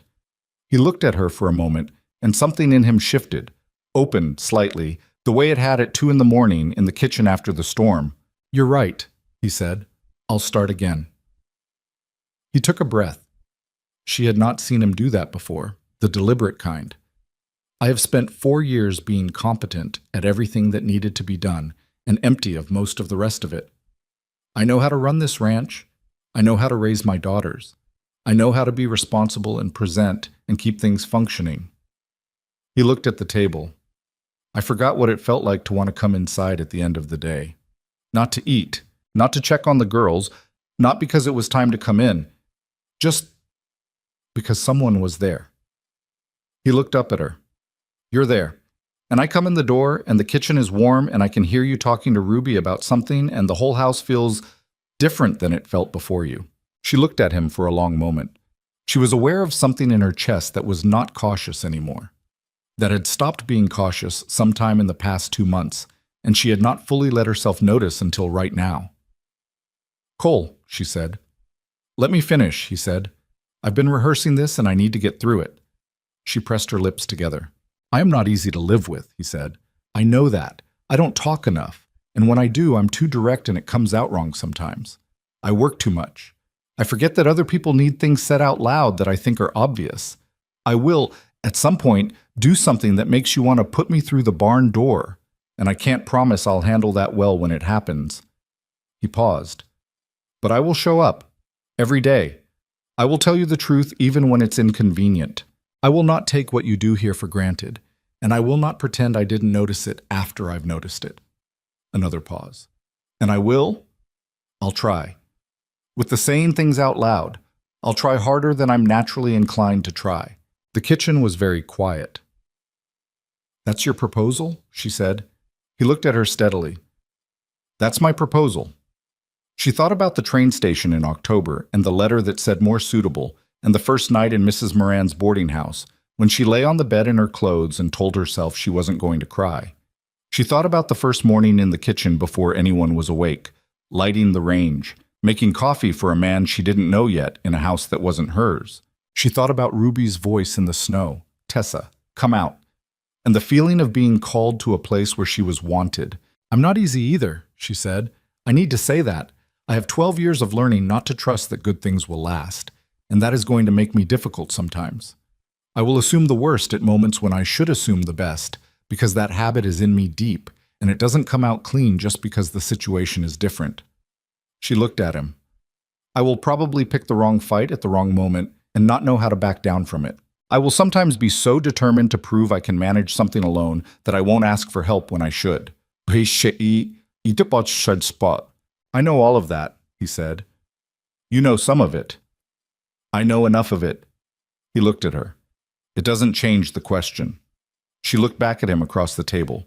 This careful, weathered, serious man who had built fences and raised daughters and kept a photograph of his dead wife in his bedroom and come out into a storm at 2 a.m. because he'd heard something wrong and found her at the barn door and never once, in 4 months, tried to make her into something she wasn't. "Yes," she said. He exhaled. "That's it?" she said. "What do you mean?" "You exhaled like you'd been holding that since October." "I have been holding that since October," he said, with a dignity that was only slightly undermined by the fact that it was clearly true. She laughed. It came out before she could stop it, the real kind, the kind that was not performing anything, and his expression in response to it was the most open she had seen it, something unguarded and surprised and quietly glad. They told the girls the next morning at breakfast. Cole had suggested they tell them together, which Tessa had thought was right, and so they were both at the table when Ruby came down first in her usual way, loud and immediate, and wanting to know what was for breakfast before she had fully arrived.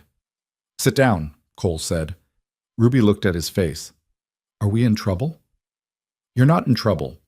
June appeared in the doorway, slower, reading the room with her particular accuracy. She sat down. Cole looked at Tessa briefly. She gave him nothing. This was his to say. "Tessa and I are going to get married," he said. He said it the way he said most things, plainly, without ornamentation, just the fact of it placed on the table. Ruby stared at him. Then she stared at Tessa. Then she turned back to Cole. "I know," she said. Cole blinked. "You know." "I told June in November," Ruby said. "I said Tessa was going to be our mother eventually." June was looking at the table with the expression of someone trying very hard not to look like they were smiling.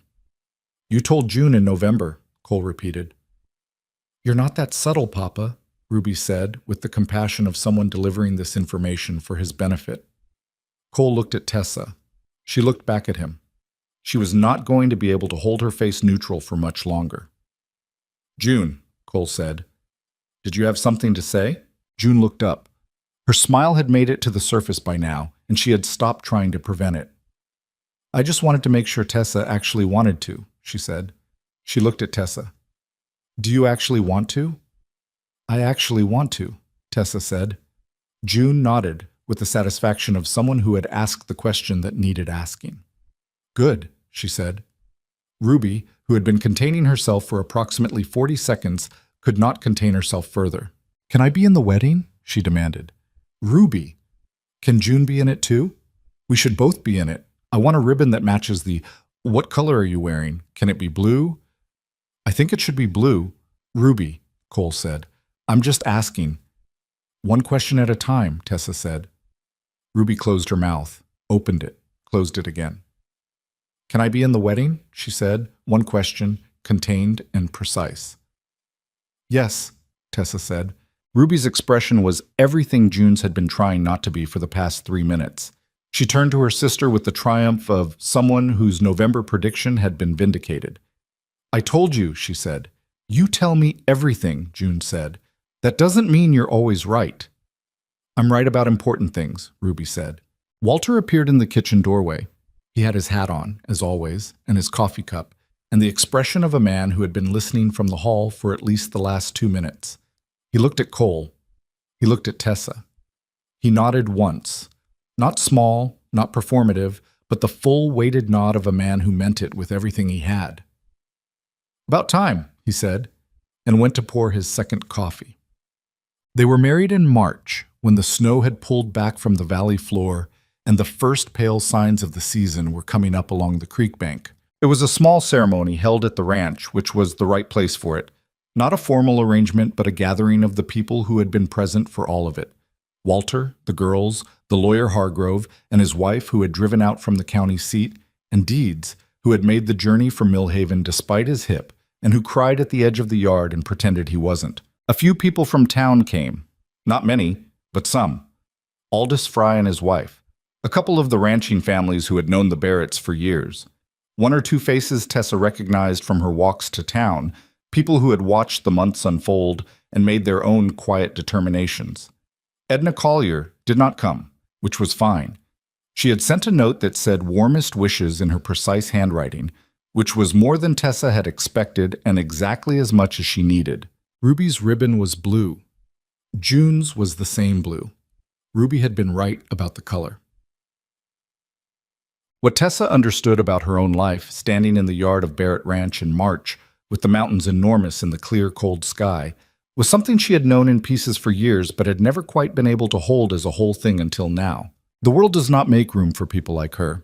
She had understood that at 16 when she aged out of the county system and found herself in the first of 4 households that would each, in their turn, determine that she was not quite what they were looking for. She was not young enough, not soft enough, not the right shape or temperament or background. She was competent and plain and stubborn, and she did not make things comfortable for people who wanted comfortable, and the world's preference was for people who made things comfortable. What she had learned, slowly, over years, over failed positions and long train rides and nights in rooms that were not hers, was that making room for yourself was different from being made room for. One was something that happened to you, the other was something you did. It was harder. It did not always work. It required you to keep showing up even when the showing up seemed to be producing nothing, to keep doing the work even when the work went unnoticed, to keep being exactly who you were even when who you were was not what anyone seemed to want. And it required something that she had not had a name for until she stood in this yard and felt it. The willingness to stay. Not because she had nowhere else to go. She had told Cole the truth in the kitchen months ago. She had stayed because she wanted to. Because at some point the house had stopped being a situation she was in and become a place she was choosing, and the people in it had stopped being the people she was working for and become the people she was working with. And the difference between those two things was everything. Ruby had made the first tracks in the new snow after the storm and called her name, and she had gone. That was it. That was the whole thing, compressed into 30 seconds in a yard after a hard night. You showed up, you did the work. And when someone called your name in the voice that meant they wanted you there, not needed you there, wanted you, you went. She thought about the women who had told her she was not suitable. She thought about background and more suitable and another arrangement and all the careful language of people deciding you were not worth what you cost. She thought about how much of her life she had spent trying to make herself smaller and quieter and less inconveniently herself in order to fit into spaces that were never going to fit her anyway. She was done with that, had been done with it for some time. The storm had finished what the first morning in the kitchen had started. Cole stood beside her. His hand was on hers, warm and present, the same as it had been at 2 in the morning when the storm was still outside and the range was still burning. Ruby was chasing June around the edge of the yard, and their voices were carrying in the cold air with the particular clarity of sound on cold days. Walter was talking to Deeds near the fence, both of them gesturing at the eastern quarter in a way that suggested the conversation was partially about the land and partially about something else that was harder to put into words. "All right?" Cole said. She looked at him. He was watching her with the careful, attentive look he always had, the one that missed very little. "Yes," she said. He nodded once. He looked at the yard, at the mountains. "I've been thinking about fixing the barn roof before spring," he said. She looked at him. "Now?" "I'm just thinking out loud." She looked back at the yard. "The south pasture fence needs attention before the barn roof. One of the posts is rotting through. I noticed it in January, and it's been on my list." He was quiet for a moment. "I would have missed that," he said. "I know," she said. They stood in the yard together, two imperfect and complicated people who had arrived at the same place by different roads, looking at the mountains and the clean March sky and the children running circles in the new growing grass. A person could spend a life looking for the place they were supposed to be, checking the rooms and finding them wrong, taking the trains and finding the platforms empty. A person could learn to be so skilled at surviving the not belonging that they forgot to notice when the belonging had started. Tessa had nearly done that. She had nearly packed her bag on the 5th day when the feeling of wanting this had frightened her more than the thought of leaving. She had nearly let old habits make the decision for her. She was glad she hadn't. Not because it was perfect. It was not perfect, and it was not going to be. Cole would forget to say things out loud. She would pick the wrong fight at the wrong time. The roof would need fixing before the fence, probably, or neither would get done on schedule because something else would come up, and the land office would have some new complexity, and Ruby would do something that required a conversation, and June would go quiet when she should talk, and Tessa would have to find the right question. That was what belonging looked like. Not the imagined version, smooth and sunlit, everyone at their best. The real version, which was harder and smaller and more daily and more yours. Ruby's voice came across the yard, loud and certain. "Tessa, come and see what June found." She squeezed Cole's hand once. She went.